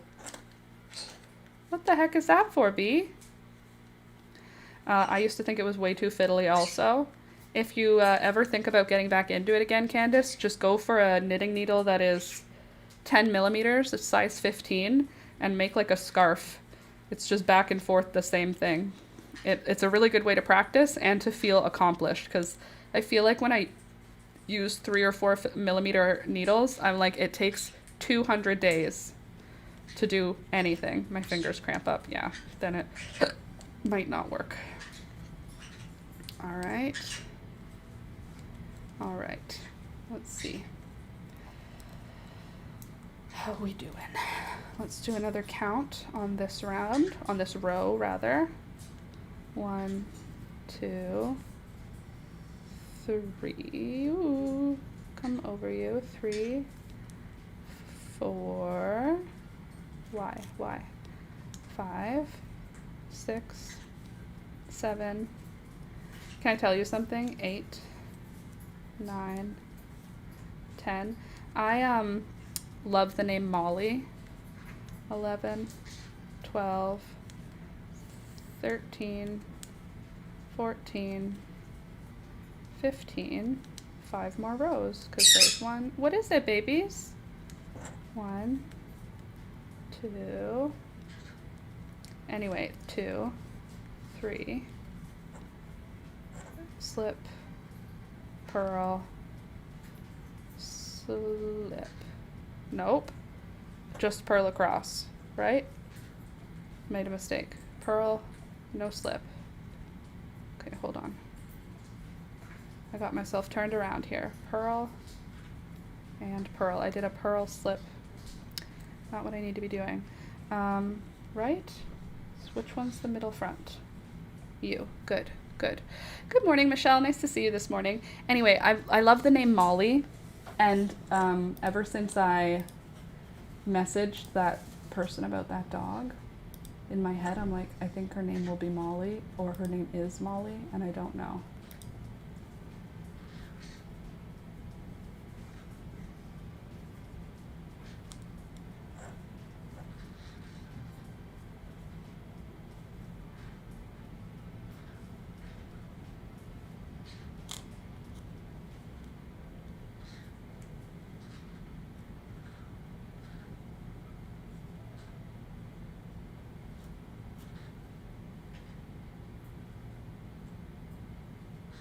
Cool.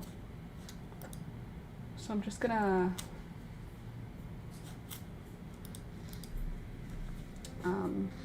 hold on one second.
Cool. So there's something.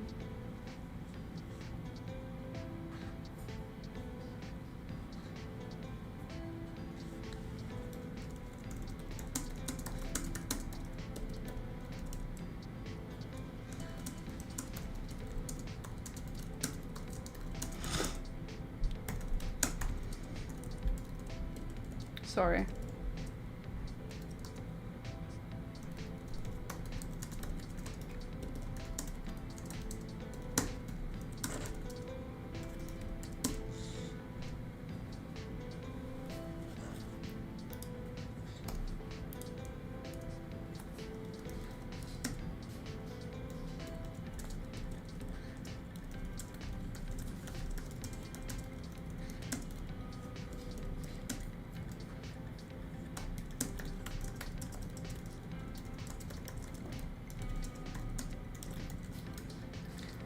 Sorry, I had to go look at something else. Because it's so cute. Sorry, one second.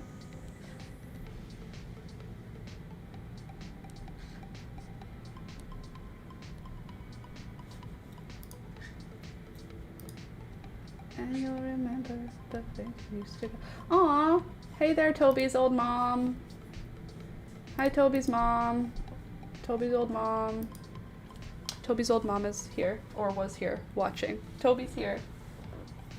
Toby, do you want to say hello to... I'm going to call you his grandma now, okay? Because now I'm his mom, and that makes you his grandma. Because I don't want you to be his stepmom. Come here. Not that a stepmom is anything... I guess I'm his stepmom. I'm not his mom. I'm the mom that stepped up. Here's your baby. Your sweet, sweet, very smart baby who is just a gentle, gentle boy. You actually have goop in your eye. Now your mom's gonna think I don't care about you. Can I just get that out? Thank you. You don't need any crusties while I'm saying, look how good of a dog mom I am, I promise. Anyway, sorry, I just noticed that she liked something on the Facebook Live, so I wanted to say, he's here. Oh, sorry, honey. He's here. He's still awkward in terms of his ability to relax, but he's still very good and very sweet. You good boy. Can I have kisses? Mwah. Thank you. Mwah. That's right, Beelzebub. Kiss. Mwah. Yeah. Anyway. You need a bath again. Look at you. You're shedding like it's springtime. Look at this. See this puff of hair? You know where that ends up? All over me. All over my house. Hi. Can I get a high five? There you go. There you go. 8 teeth and one has to be a snaggletooth. He actually has 2 snaggleteeth, and it turns out his snaggleteeth are because he lifts his nose. So you can see them more because when you talk to him, he's not snarling, but he'll do a thing where he like right now his teeth are down, right? But watch, if I like talk to him, hi Mr. Meows. He does this just enough for the tooth to show, and then it dries, and then he drops his mouth, but now the tooth is stuck. It's part of like his smile. Look at this. Look at this beautiful man. Oh, tell me, whoa, hold on. Tell me this is not the most just beautiful dog in the whole wide world. He's so sweet. Oh, he's so natural and cute. Look how natural and cute he looks. Oh, he's so cute and so natural.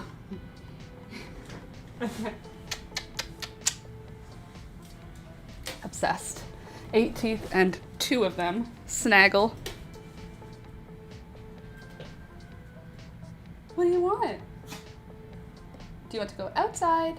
Yes, he wants to go outside. I'll be right back. I have to let the dog outside. That's what our button sounds like. Press the button. I'll let you out. Press it. You know how to do it, you goober. Right here, look. Here. Yeah. Good boy. That's it, good boy.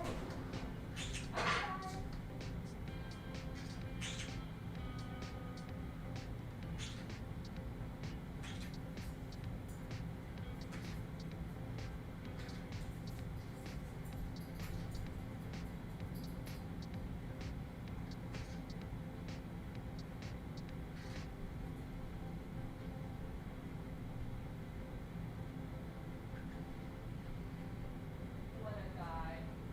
He's going pee like such a good boy.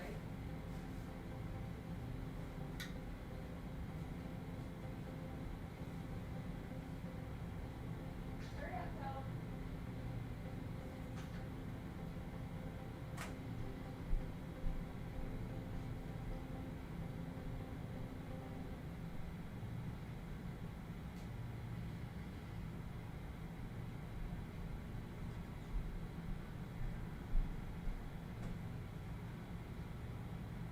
Good boy. Good boy. Come on. Want to go eat? Go eat. Know that? Come on. Good boy. That's the smartest dog. No, eat, don't eat. I just said you were smart, Toby. Leave it. Leave it. Come on. Good boy. Come on. Come on, Smartitude. Oh, the smartest dog in the whole neighborhood. The smartest dog in the whole neighborhood. I have the smartest dog in the whole neighborhood. Posted a pic of my whip in whips. Don't mind if I do. I'll just check it real quick. I will check on your whip. Whip being work in progress for my non-crochet and knit folks. Whips to share. Oh, Louisa, that's so cute. No, that's not the one that's cute, although she is pretty cute though. This is what I meant to show. Aw, bread. This is bread. A bread purse. Look how cute this is. Stop it.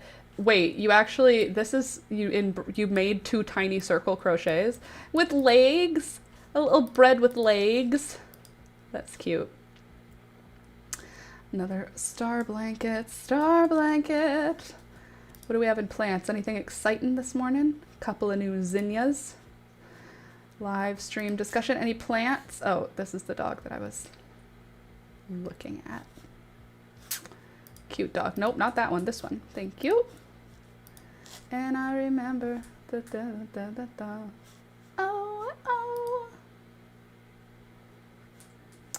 just in my head, okay?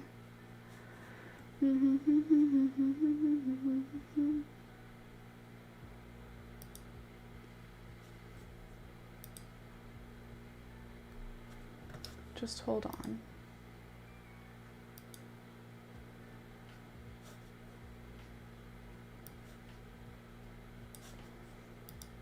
Cool. Cool, cool, cool. I want you in my school. Everybody hold on. I'm doing stuff and stuff now. Okay, okay, all right, okay, good. Louisa, your work in progress is gorgeous. It's beautiful. I love it. Thank you for sharing it with me. Ooh, ooh, ooh, ooh. I want you in my room. Okay, now we can move that just right down. We can close Discord. We don't need that open anymore. Twitch, I don't know where you guys are, but you don't seem to be here. And so I'm gonna ignore you as well. Okay, now I'm here. Oh, let's not get my yarn in the coffee. Ooh, and let's get this finitoed. I think we can finish it right now. Peekaboo. Relax. Boom, boom, boom, boom.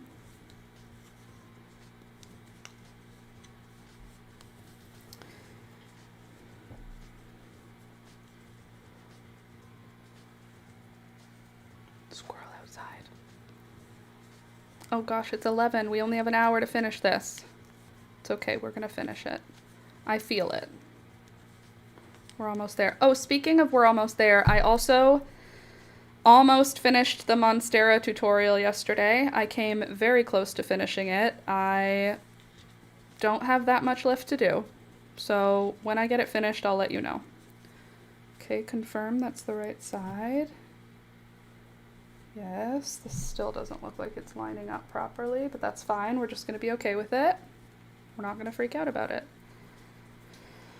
And then we will slip the first stitch, purl across. Good boy, Toby. Toby's a good boy.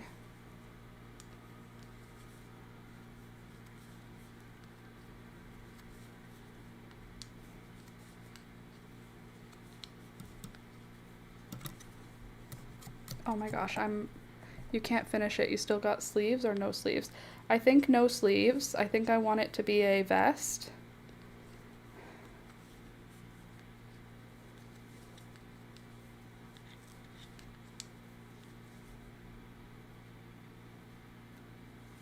God, I have a lot of excitement right now. Because there's something that I just got excited about, and I can't tell you yet because I have to talk to Alex about it first, but I have an excitement.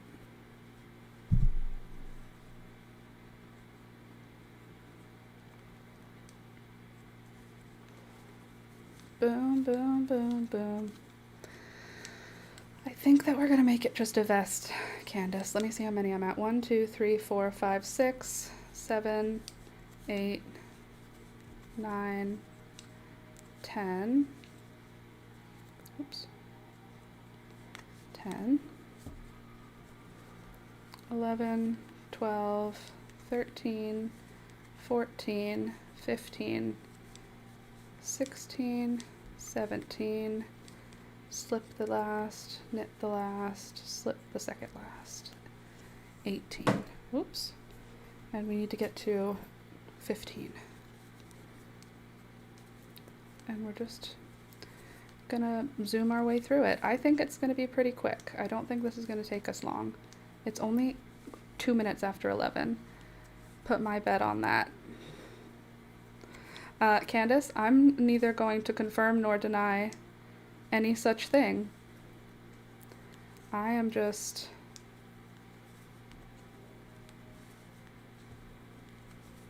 not going to concern myself right now because I can't. But when it's time, I will let you know. You put your bet wherever you want.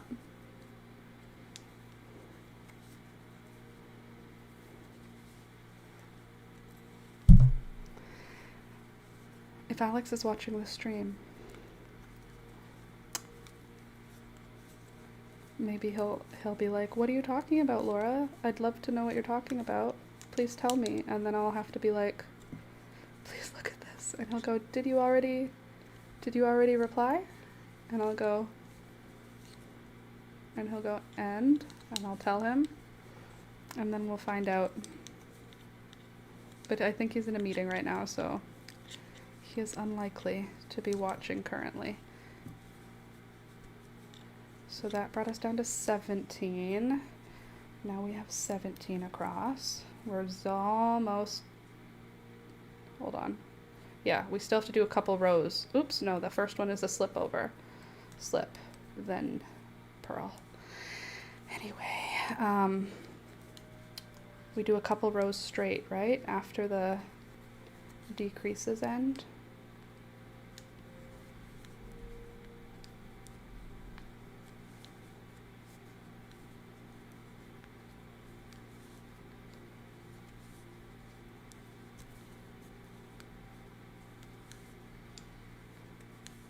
Okay, making my way downtown.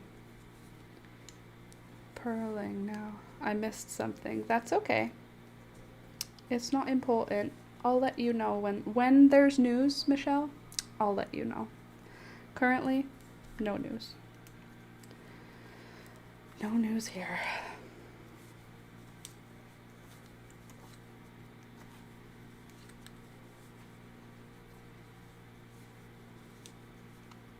Although, there could be. We'll have to wait and see.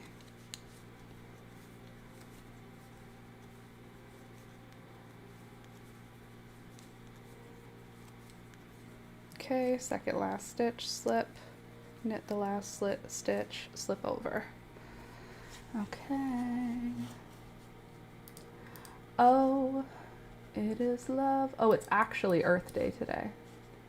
Understood. I just opened Google as its own tab and Earth Day showed.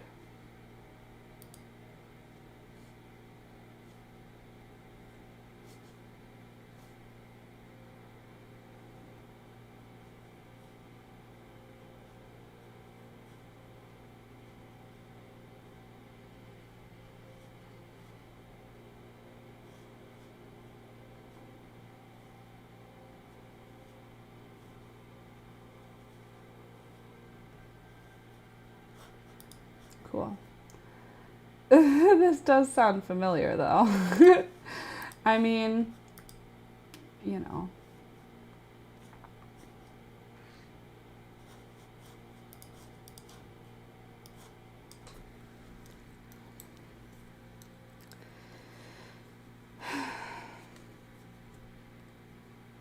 I'm gonna purl across again. And I will count on the next row what that looks like in terms of number of stitches.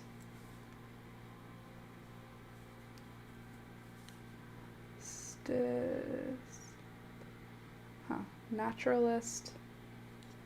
Sorry, there's someone on Twitch and I don't know how to give them their name. Naturalist, hello.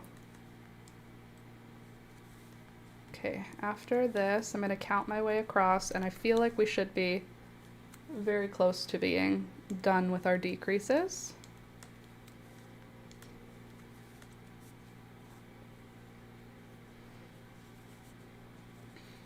Okay, so we have slip the first stitch, but it still counts. 1, 2, 3, 4, 5, 6, 7, 8,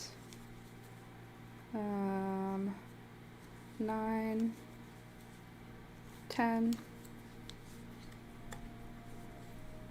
11, 12, oops, try that again, 12, 13, 14, slip the last stitch, 15. Okay, we've made it to 15. Now we're gonna do, what, 5 or some more rows with no decreases? How many more rows? That's when we got to 15. And that one. So we do 1, 2, 3, 4, 5, or 6 more rows. Okay. Now we've got it. All is well. Purl. Oops. Purl. Now we're not going to do decreases. I'm just going to double count though. 1, 2, 3, 4, 5, 6, 7,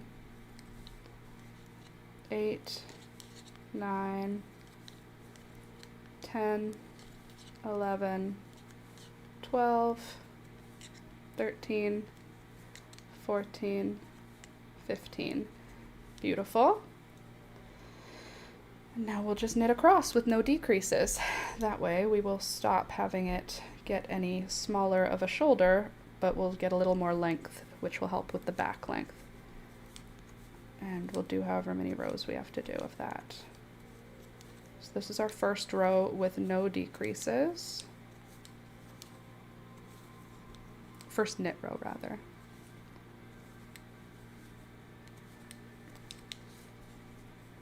Can you hear my computer from there? My computer seems like it is just on the struggles. Okay, so the first stitch gets slipped over, tighten it down a little bit, and then I'll purl across.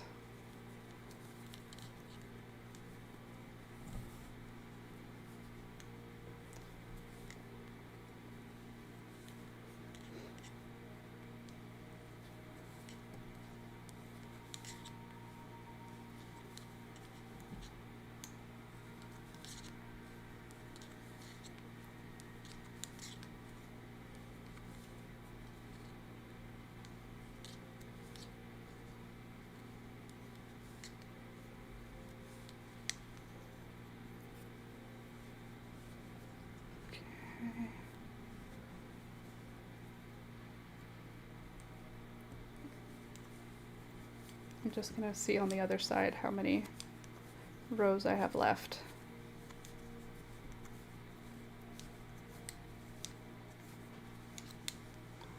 Okay. That looks longer, but I'm sure that's just... Oh, that's because that's not the right piece. This is the right piece. Okay, so is the colorway matching up on the other side? No, but it's better. It's better than it was before. I switched it out so that it's at least sort of lining up correctly in terms of the colors, I think. I'll show you what I'm talking about. Okay, that's the front. It almost lines up. It lines up better than it did before. At least there's like... the colors, you can see it didn't line up properly. Like this has a thicker dark blue. But it did line up better. It lined up better than it did before. Aw, look at my cute vest. Okay, now I'm just gonna double count from the middle, center line I mean.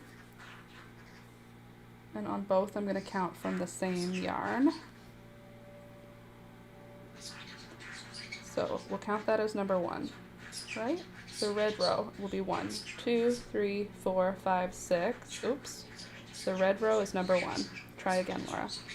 1, 2, 3, 4, 5, 6, 7, 8, 9, 10, 11, 12, 13, 14, 15, 16, 17, 18, 19, 20, 21, 22, 23, 24, 25, 26, 27, and then we cast it off on 28. Totally normal amounts of stitches here. Let's start again from the red, right? From the red. Is that where we counted from, Laura? From this red. 1, 2, 3, 4, 5, 6, 7, 8, 9, 10, 11, 12, 13, 14, 15, 16, 17, 18, 19, 20, 21, 22, 23, 24, 25, 26. So I have one more. No, now I'm on 27. That's why did I do it in 27? Okay, so now I'm already at my cast off. We can double check also by seeing that I am working in the red, which is good. And cast off was done on the purl side. But this is being done in the reverse, so that means the cast off has to be done on the knit side. Don't worry, I know what I'm talking about, I think. 3, 4, or I pull out my cast off and then we just Kitchener stitch. That's the other option. I think I might do that because the Kitchener stitch at least is kind of like invisible, sort of. Yeah, I'm gonna do the Kitchener stitch to put it together.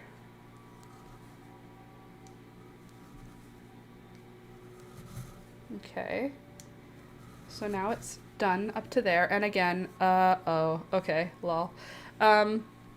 It's gonna be fine. Okay, so, oh, there we go. Let's try not to get that on.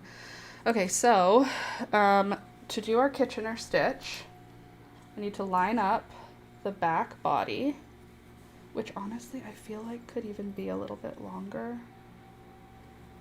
Like, should I do another row or two? Maybe, maybe not. Hard to know. Okay, so if I've got my front body and my back body here, back body, good, front body, good. Does that amount of space look like enough space for my arm and shoulder to fit in? I think the answer is yes.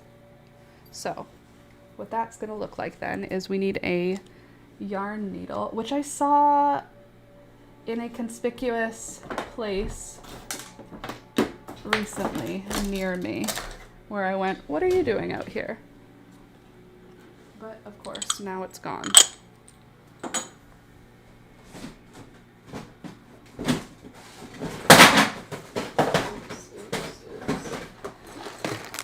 Need a yarn needle.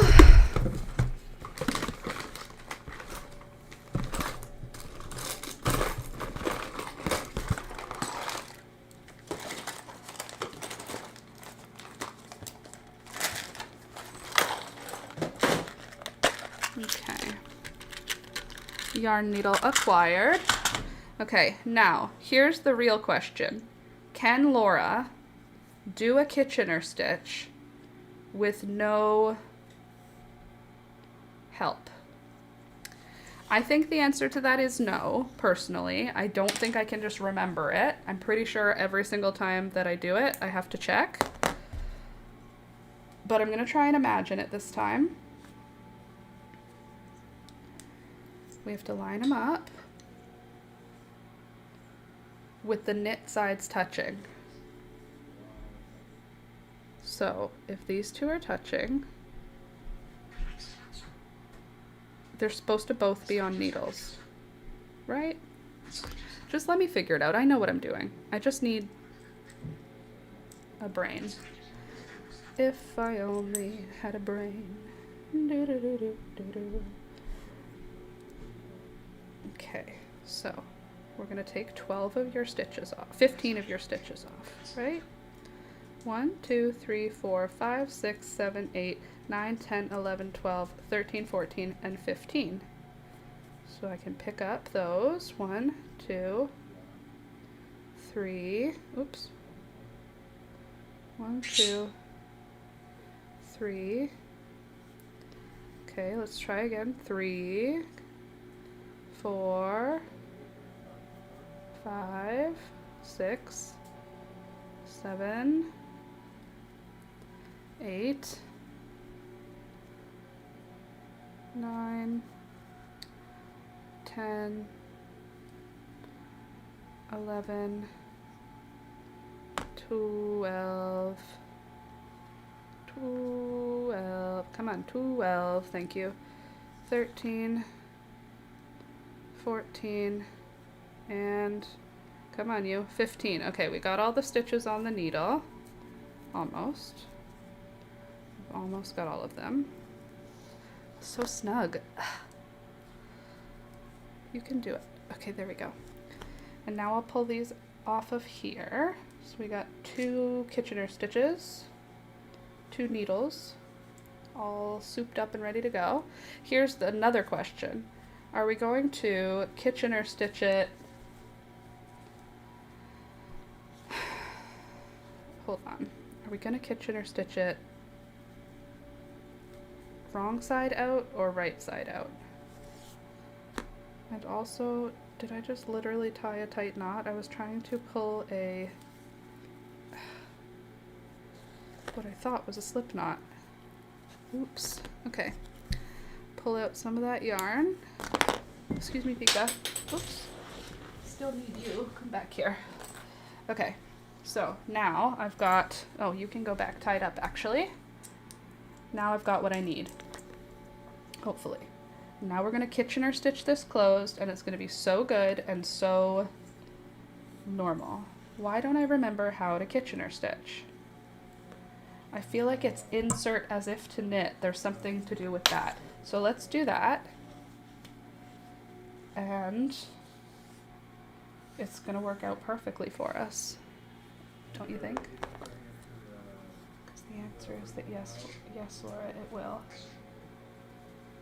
The problem I'm having is I'm trying to Kitchener stitch something together, but I have 2 yarns.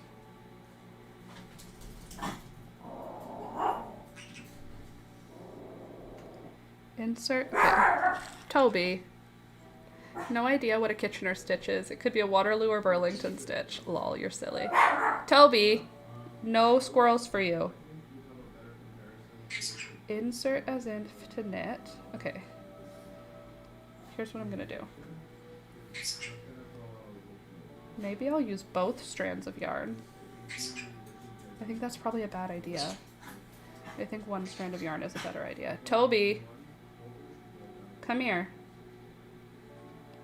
Okay, insert as if to knit, slip off, insert as if to purl,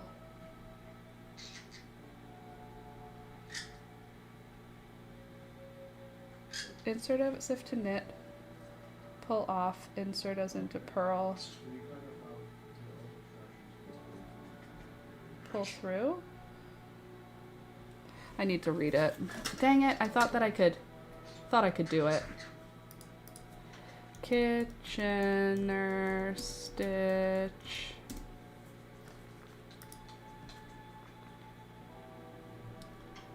I don't want a video, I want an image. Blunt needle. Insert as if to knit, yeah.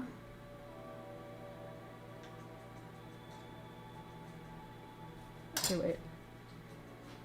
First stitch on each needle. Purl front, leave it on, knit back, leave it on, knit front, take it off, purl front, leave it on. First stitch on each needle. Okay, let's try again. Put you back on.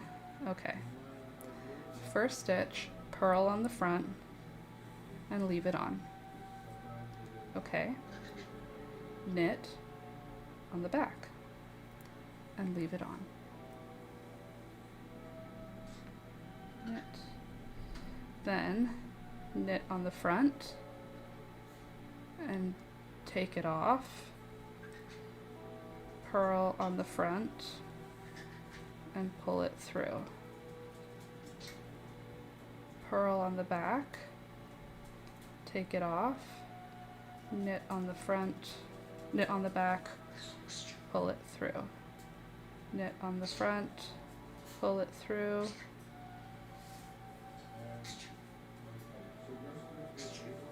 Okay, purl, okay, knit on the front, take it off. Front, purl on the front, leave it on. Purl on the back, take it off. Knit on the back, leave it on. Then, knit on the front, take it off. Purl on the front, leave it on. Okay. Purl on the back, take it off, knit on the front, knit on the back, leave it on.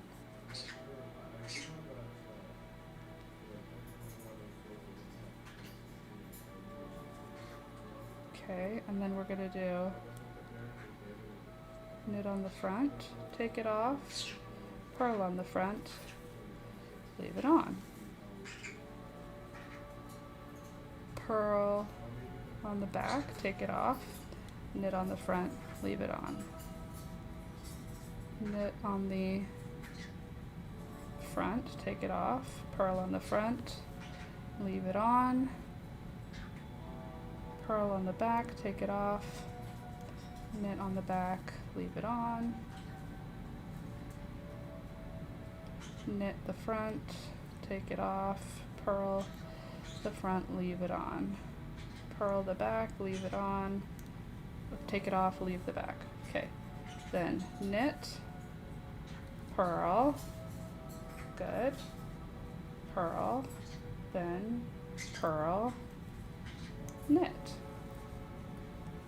knit, purl, purl, knit. Ooh, I think I got it. Knit, purl, purl, knit, knit, purl, purl, knit, knit, purl, purl, knit. I'm doing amazing. Fingers crossed it keeps working. Knit, and then knit, purl, nope, knit, purl, purl, knit, knit, purl, purl, knit, knit, purl, purl, knit, knit, purl, purl, knit, and oops, I did that wrong. Purl, and then knit, and then knit off, and then purl. Gorgeous. How do you look? Seamless. Look at that seamless shoulder we've got now. Gorgina. Hopefully we can find a way to make this look so cute. Okay, let's Kitchener stitch the other shoulder up. We just need to remove one thing, and then we can do it.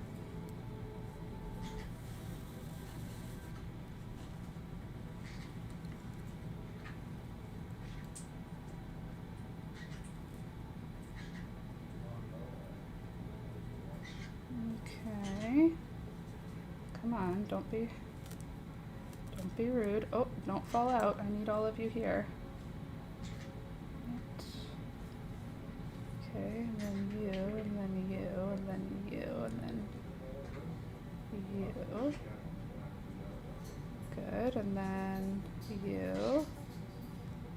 Hold on. Hold the phone. Then you, good. And now you come out. Good.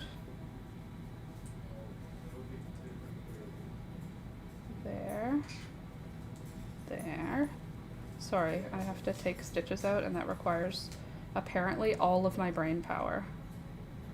Linda, front knit off, purl through, back needle, purl off, knit through. You think that would just be something easy for me to remember, but not in this world, not this time around. Okay, then you can get here. Hold on, you. Come on back here. And then you. Okay, so now we've got our 15 stitches on the front, and now I need to get my 15 stitches on the back. for us to Kitchener stitch the heck out of. Needle is coming out that way, so needle needs to come out this way. We have 1, 2, 3, 4, 5, 6, 7, 8, 9, 10, 11, 12, 13, 14, 15. Guys, we still have half an hour left, and all I have to do is Kitchener stitch one shoulder closed. I mean, yeah, I have to weave in my ends and block it still, but like that's another problem. Those are that's a different problem entirely. Come on. Good, good, good. We will double count to make sure there are 15 on the needle, because how annoying would it be if I got the whole thing done and then there had only been 14 stitches and now everything's been ruined, you know? That would suck. So let's do a double count. 1, 2, 3, 4, 5, 6, 7, 8, 9, 10, 11, 12, 13, 14, 15. Beautiful. 15 stitches are on both needles now. You can take off this little edge protector thing. How you doing today, Linda? Welcome, by the way. That's not what I meant to do. Please don't do this to me. Oh geez. Okay. Well, we're gonna have to deal with that after, because I've now disconnected too much. Let's try again. Where did I put it? I just put it down. I'm gonna need to glue this, but I don't have glue on. I do have glue on me right now. I do want to finish this Kitchener stitch, but I also never want this to unglue again. So let's just get us a little bit of forever glue. Could you? Are you in there? Santa, are you there?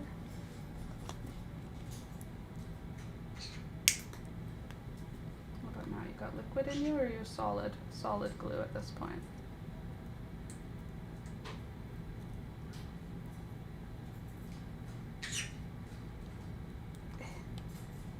Any liquid in you?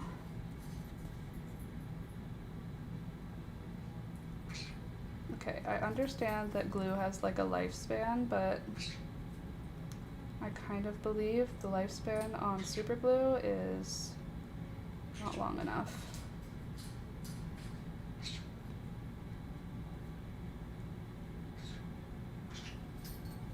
Okay, I've got this old super glue that is coming apart as a very jelly goo. And usually that would not work because it's nail glue. Like that wouldn't work for sticking on nails, but I think in this scenario, it may be perfect.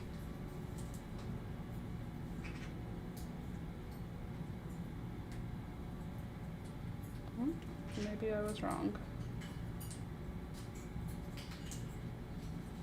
Maybe there is no way to get that much glue shoved in to such a small space. Okay, that was step 1, getting the glue on. Step 2, wiping the excess glue off until it's no longer sticky. All right, it's still super gluing. Still got hot when I touched it. So that's a good sign, I think. Does that happen always? Why does that happen with super glue? Do you ever have that happen where you put it on your fingers and it gets like super hot? It's probably just magic. With knit, do you still go around in a border of crochet? I don't know. I don't know what we're gonna do. Hopefully whatever we choose is gonna be the right choice. 1, 2, 3, 4, 5, 6, 7, 8, 9, 10, 11, 12, 13, 14, 15. Okay, you can have your little safety thing back on. And stay out of my way now while I pick up your sisters. 2. Still haven't cast it off the middle. We're still gonna have to figure out how to do that. I'm sure it'll be totally fine and easy. 1, 2. I'm already not having a good time putting the stitches back on my needle because this yarn is not friendly for that.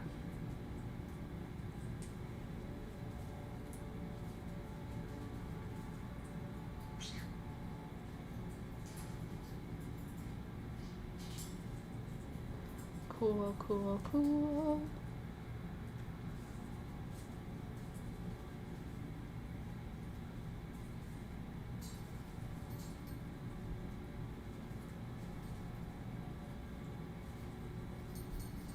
There. Okay. I just thought every time you wear the vest, you will think of me. I'll be a forever memory for you as long as you have that vest, that is. Yeah, just, that's all I'll have is the vest. No other way for me to remember you, Candace. Just that vest. Okay, so now we're gonna do a Kitchener stitch again. And it's gonna work even better this time, I think, because I've made up my mind that it will. I definitely don't need that much yarn. That's for sure. Could definitely have like, probably that much will be enough. That was all overkill. Okay.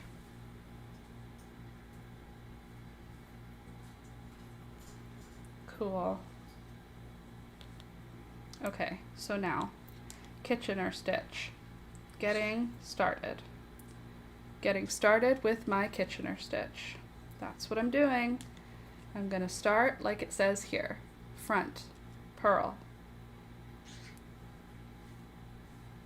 Purl, come on. Purl and leave it on. Back. Knit and leave it on. You got it. Okay, good. Then knit, take it off, purl, pull it through. Then purl, pull it off,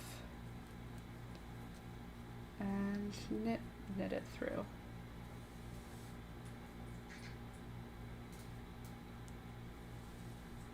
Right? Yeah. Then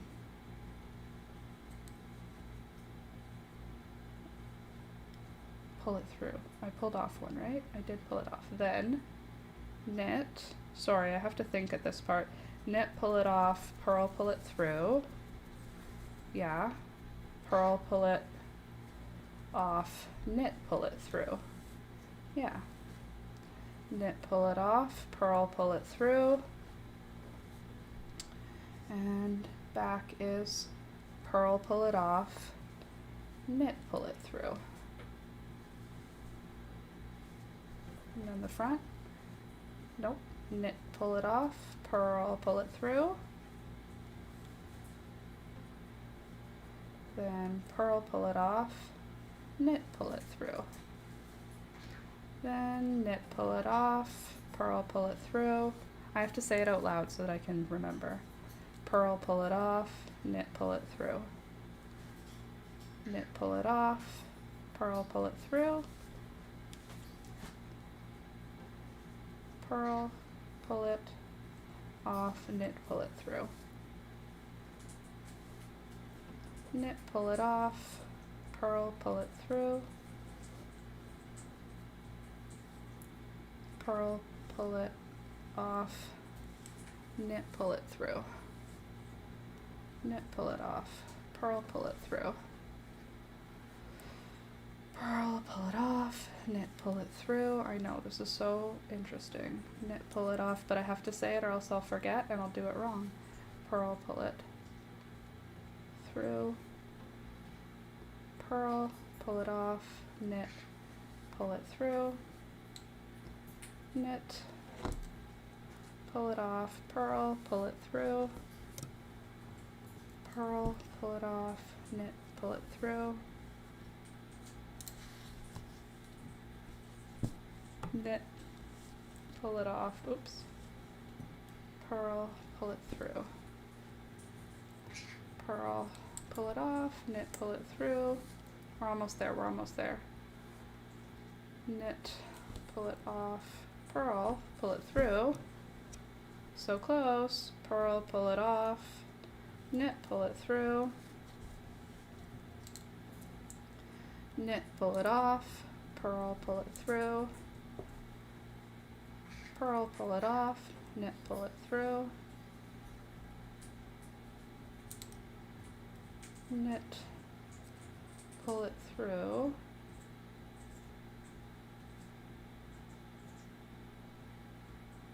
and then it would be purl, pull it through.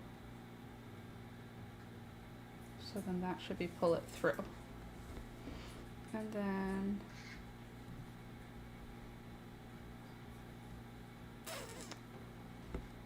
purl, pull it off, knit, pull it through. Cool. Nailed it. Closed it up. Kitchener stitch for the win. And how are we looking over here? Good. So now we can go through here, down like that, weave her in, and we'll come up, down, oops, let go of my stitch marker, you. Okay, that looks good. Now I'm going to just go through the work. You're down, then you could go down like this. Almost there.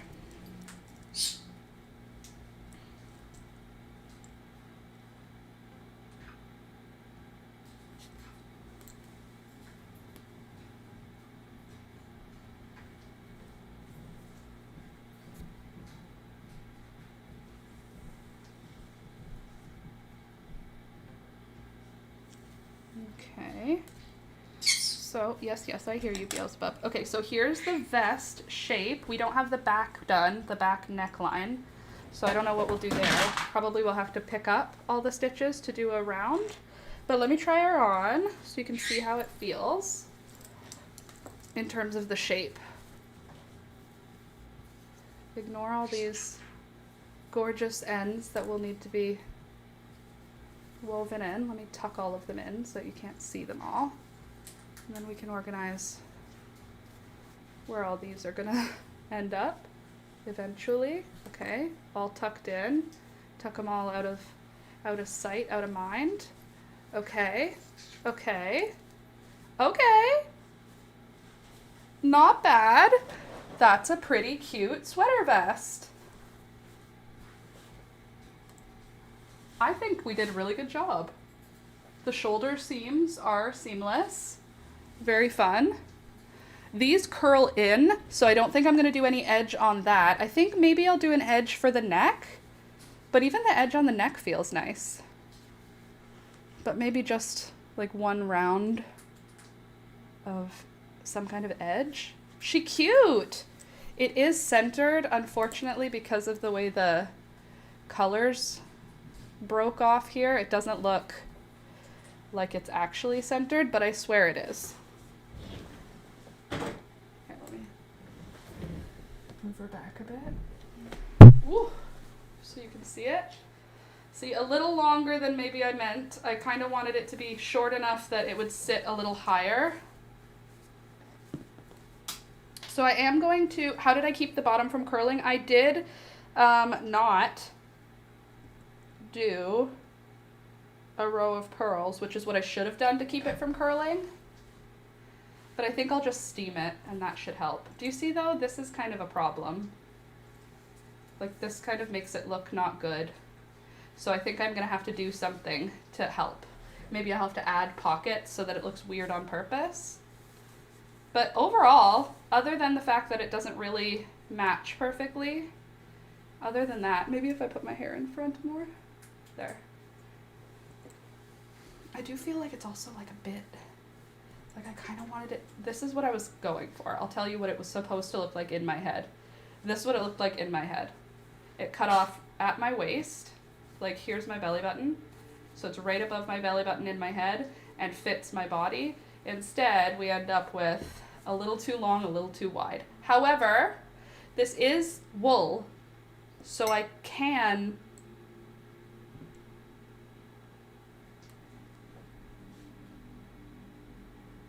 could probably knit some sleeves onto it. It's like big enough. The armholes are big enough. I could knit sleeves down it and just keep going until there's no more yarn left. Because I have 2 balls of yarn. and a half. And this whole thing took 3 balls of yarn. So in theory, there should be enough to do some sleeves if I wanted. So maybe I'll wait till Friday and I'll show it to you guys again on Friday. I'll weave in all the ends and then we can decide if we want to do sleeves on it or something like that. Shrink it in the wash. That's the plan. That is the plan. I have super glue on my finger. So it did dry. I have super glue on this finger too. It feels like dry skin. I hate that about super glue. Okay. Anyway, I could shrink it in the wash. That's definitely an option. Still, the back neckline is not like done. It's still attached. Still could be fully pulled apart and ruined if I don't close that up. But otherwise, it's pretty cute. I think we did a good job. Considering we had no pattern and we did this with no pattern, I feel like that's pretty good. That's a pretty cool thing, I think. So these are from the same dye lot. Right? Yeah, these are both from the same dye lot. Made in 2015, Candace. This yarn is quite old. July of 2015 is when this got made. You've kept it safe and healthy that whole time. Okay, so I'm gonna see if I can start it at the same point on both balls. And if I can, then I will try to do sleeves. Better than pretty good. Thanks, Candace. You're nice. Okay, we got red. And then blue. And then more blue. And then red. Okay, I think these are opposites then, because we have green and blue, which is not where we're at here. That's the green and blue.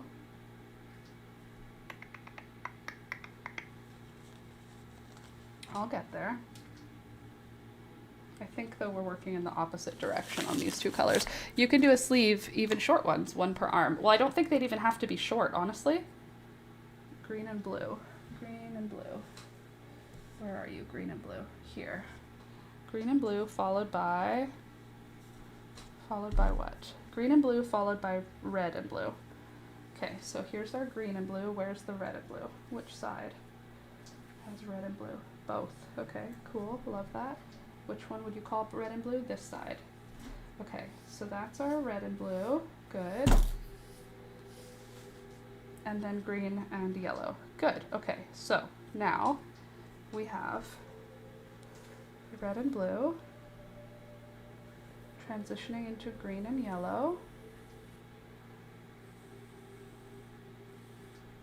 I have to manage these two together, okay? Or merge them some sort of way.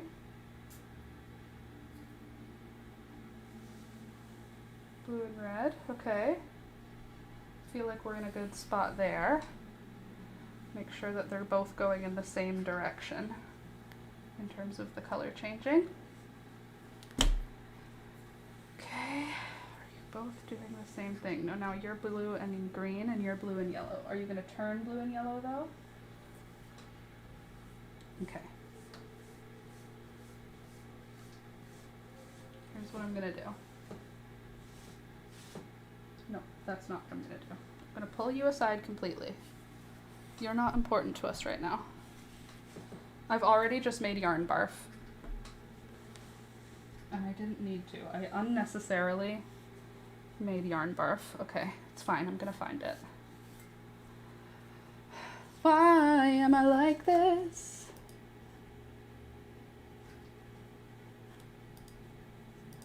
All right. I'm sweating. I think it's enough. I think it's enough. 1 ball per yarn, 1 ball per arm. I think that'll be enough. I don't know why I make things so complicated, but I want it to be lined up perfectly. I guess it doesn't matter now that the front doesn't line up perfectly. What's the problem either way? If the sleeves don't, maybe it'll make it look better, like less like I screwed up, more like it's on purpose. It's the LML moment of the day. Yeah. What did you do for your LML moment today, Laura? Oh, Unnecessarily, I just made a whole bunch of yarn barf. Completely unnecessarily.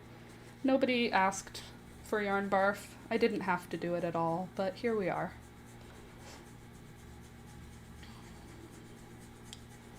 I like balls of yarn better than center pull cakes anyway.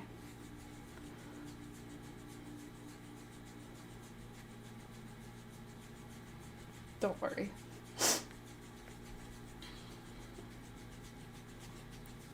We're done having the yarn barf now, by the way. We're back to working out of the center pull cake. Excuse you, Peekaboo. Almost called her Beelzebub. Excuse you, Peekaboo. My birdies are so quiet now because all I do is hold them on my shoulder all day long, so they don't bother me during the rest of the day. They just hang out on my shoulder, poop 1,000 times, and then bada bing, bada boom.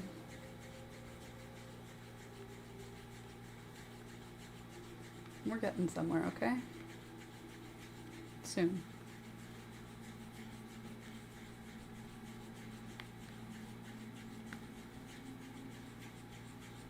All right. I feel like I'm halfway through this one now.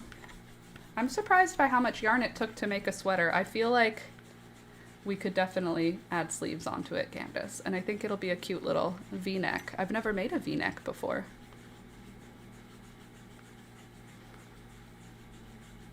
And yes, I have. I literally have made a V-neck before. Never mind. Ignore me. Sorry if my audio is a little quiet. I moved the mic away. But I'm back now. Don't worry, I'm here for 10 more minutes. I'm always amazed how fast you roll yarn. Well, thanks. It's because I'm like a spider. I'm moving my fingers around. You can't see it, but this hand, my left hand, I'm doing this the whole time. Maybe just a 3/4 sleeve? Yeah, could be like a 3/4 sleeve. You know me, I love a 3/4 sleeve. Look at me in my long, whatever length t-shirt this is. We love off lengths in this house.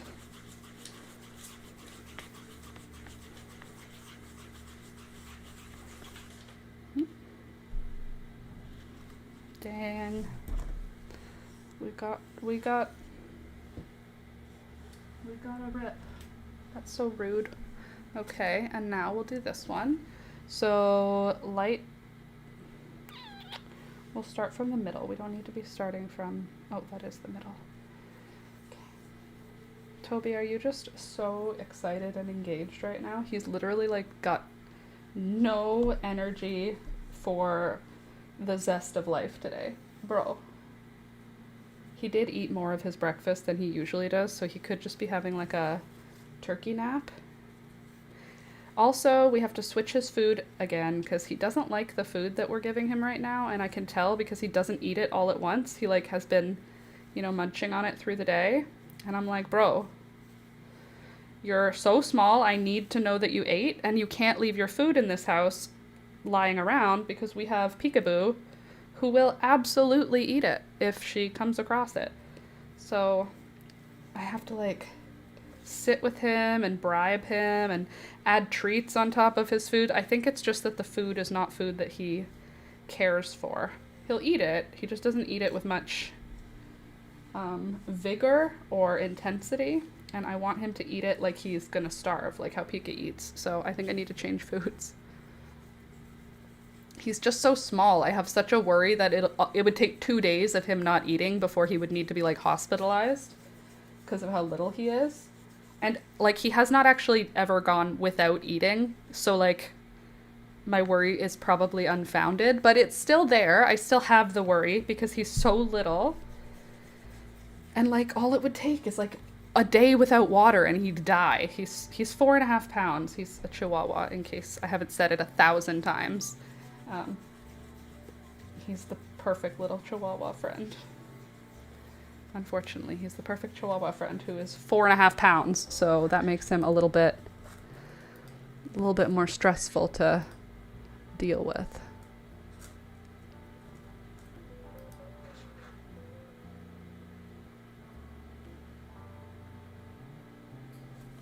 Cool.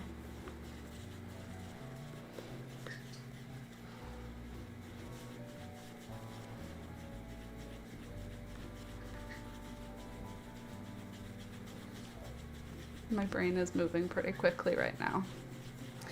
And that's that for that.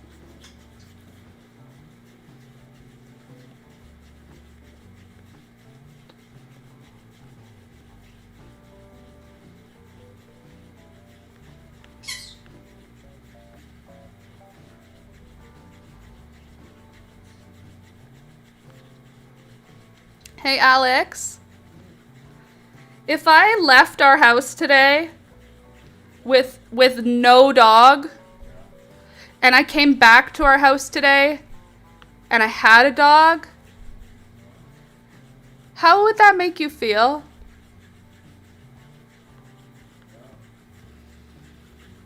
Very good. Very good.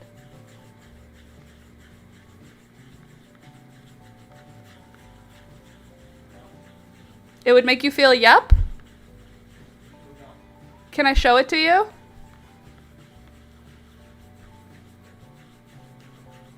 It's not happening. I'm just asking.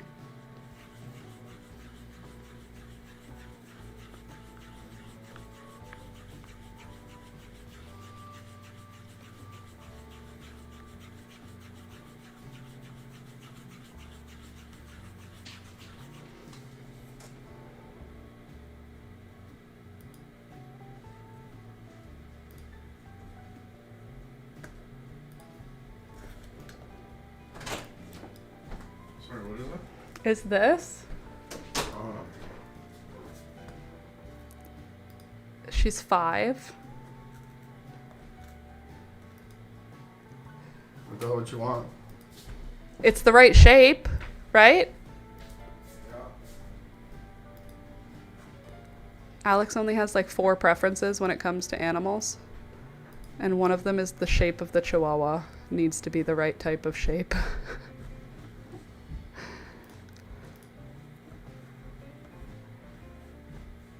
Was that a enthusiastic consent? He'll reply. He'll reply with enthusiastic consent when he's ready. Yeah, when he's ready. When he's ready. He'll reply.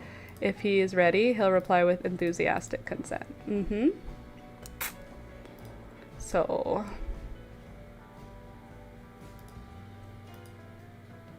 hold on. Did I even hold on a sec.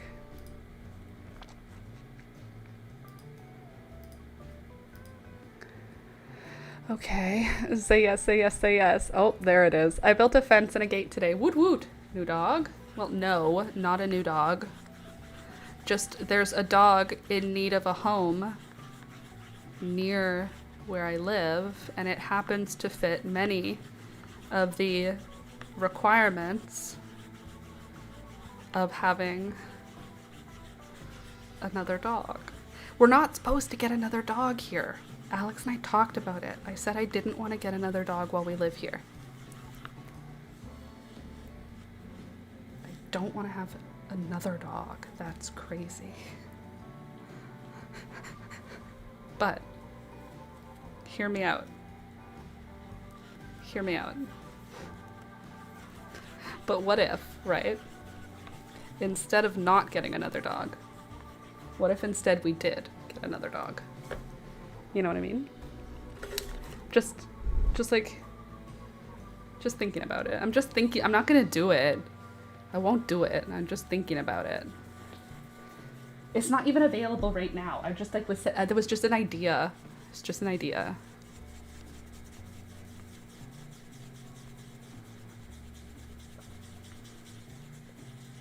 I hope you get another dog. Thanks, Hannah. I don't know where we'd put it. Just kidding. Chihuahuas are so small. He could go in the same bed as the Chihuahua if they don't hate each other. I gave my dad some of the Laura lore. Great. And he was eavesdropping. Oh, okay. The Laura lore. Laura brings animals into the home and Alex accepts them as his children. That's the lore. Oh, does she ask him? Like, yes. I do ask him. The problem is that I only ask him when I'm ready because I know he says yes to everything I ask. So if I'm ready to say yes to something, then I'll ask permission of Alex because he will say yes to it and that gives me the confirmation I need. Whereas if I'm not ready, I just won't even ask him. I'll just be like, we should get a dog. We should get a dog. And he'll go, yeah, yeah, yeah. And then if I go, this dog, he'll go, yep. Yep. And that's Alex being sweet and gentle. That's how he goes. He goes, yep. Actually, in university, he went, are the snakes already at the house? Yeah? Okay. Then, yep. Yep, you can have those snakes, Laura. Oh, the bearded dragons they're on their way, huh? Oh, the turtles, we have to pick them up tonight? Yup. Yup. It's part of the package, sorta. And it's like, yeah, it's like part of the package. It's like, you know how you should never victim blame and say that they were asking for it? You should never say that about actual victims. But about Alex, you could totally victim blame him and say, you knew what you were getting into. I mean, I've victim blamed him all the time. What, you didn't know I was crazy when we started dating? Bro, I never hid this. This was the way it always was. Right, Toby? That's the way it always was.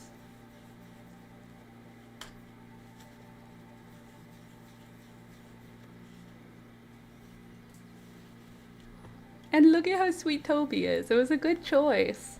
I will say, for our family, Rohan may have not been our best choice, but we did love him his whole life, and he did get all the care that he could get. Unfortunately, he was going to die regardless of where he was living. I didn't know that, but that was what was coming for him. So we only got 2 years with Rohan, but everybody else, it's like all of our other pets lived forever.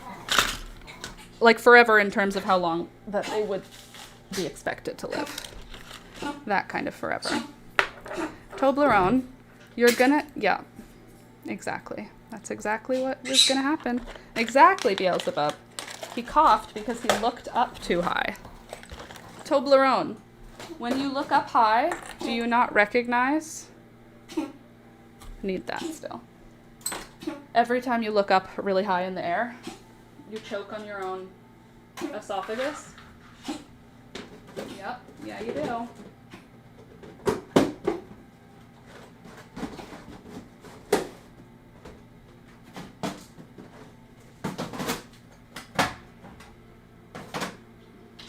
There. Knitting managed. Mischief managed, as it were. Now, it's 100 degrees in here. It's 78 degrees in here. The heat is off, obviously. And guess what? 2 years good for him.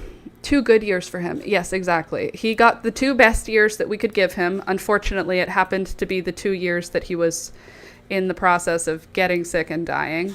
Luckily for us, he was able to stay with us for several years. Sorry, I got distracted. Okay, there. I'm not distracted. I am distracted. That's why I'm not being sensible with my words. Okay. Toby, just drink some water, my love. He's so delicate is the only way I can put it. He's a delicate dog. Okay, I'm gonna go now. Wish me luck, and I'll see you on Friday. On Friday, we will add sleeves probably, and probably we'll do some seedling stuff because by Friday I'm anticipating that I'm going to need to up pot some things. We'll see. Okay. Love you guys. Hope you have a good rest of your week. I'm always here Monday, Wednesday, Friday from 9 a.m. until 12 p.m. Come here and hang out with us. But come Friday if you're into plants because I'm going to do some seedling and plant stuff. Okay, I'll see you next time.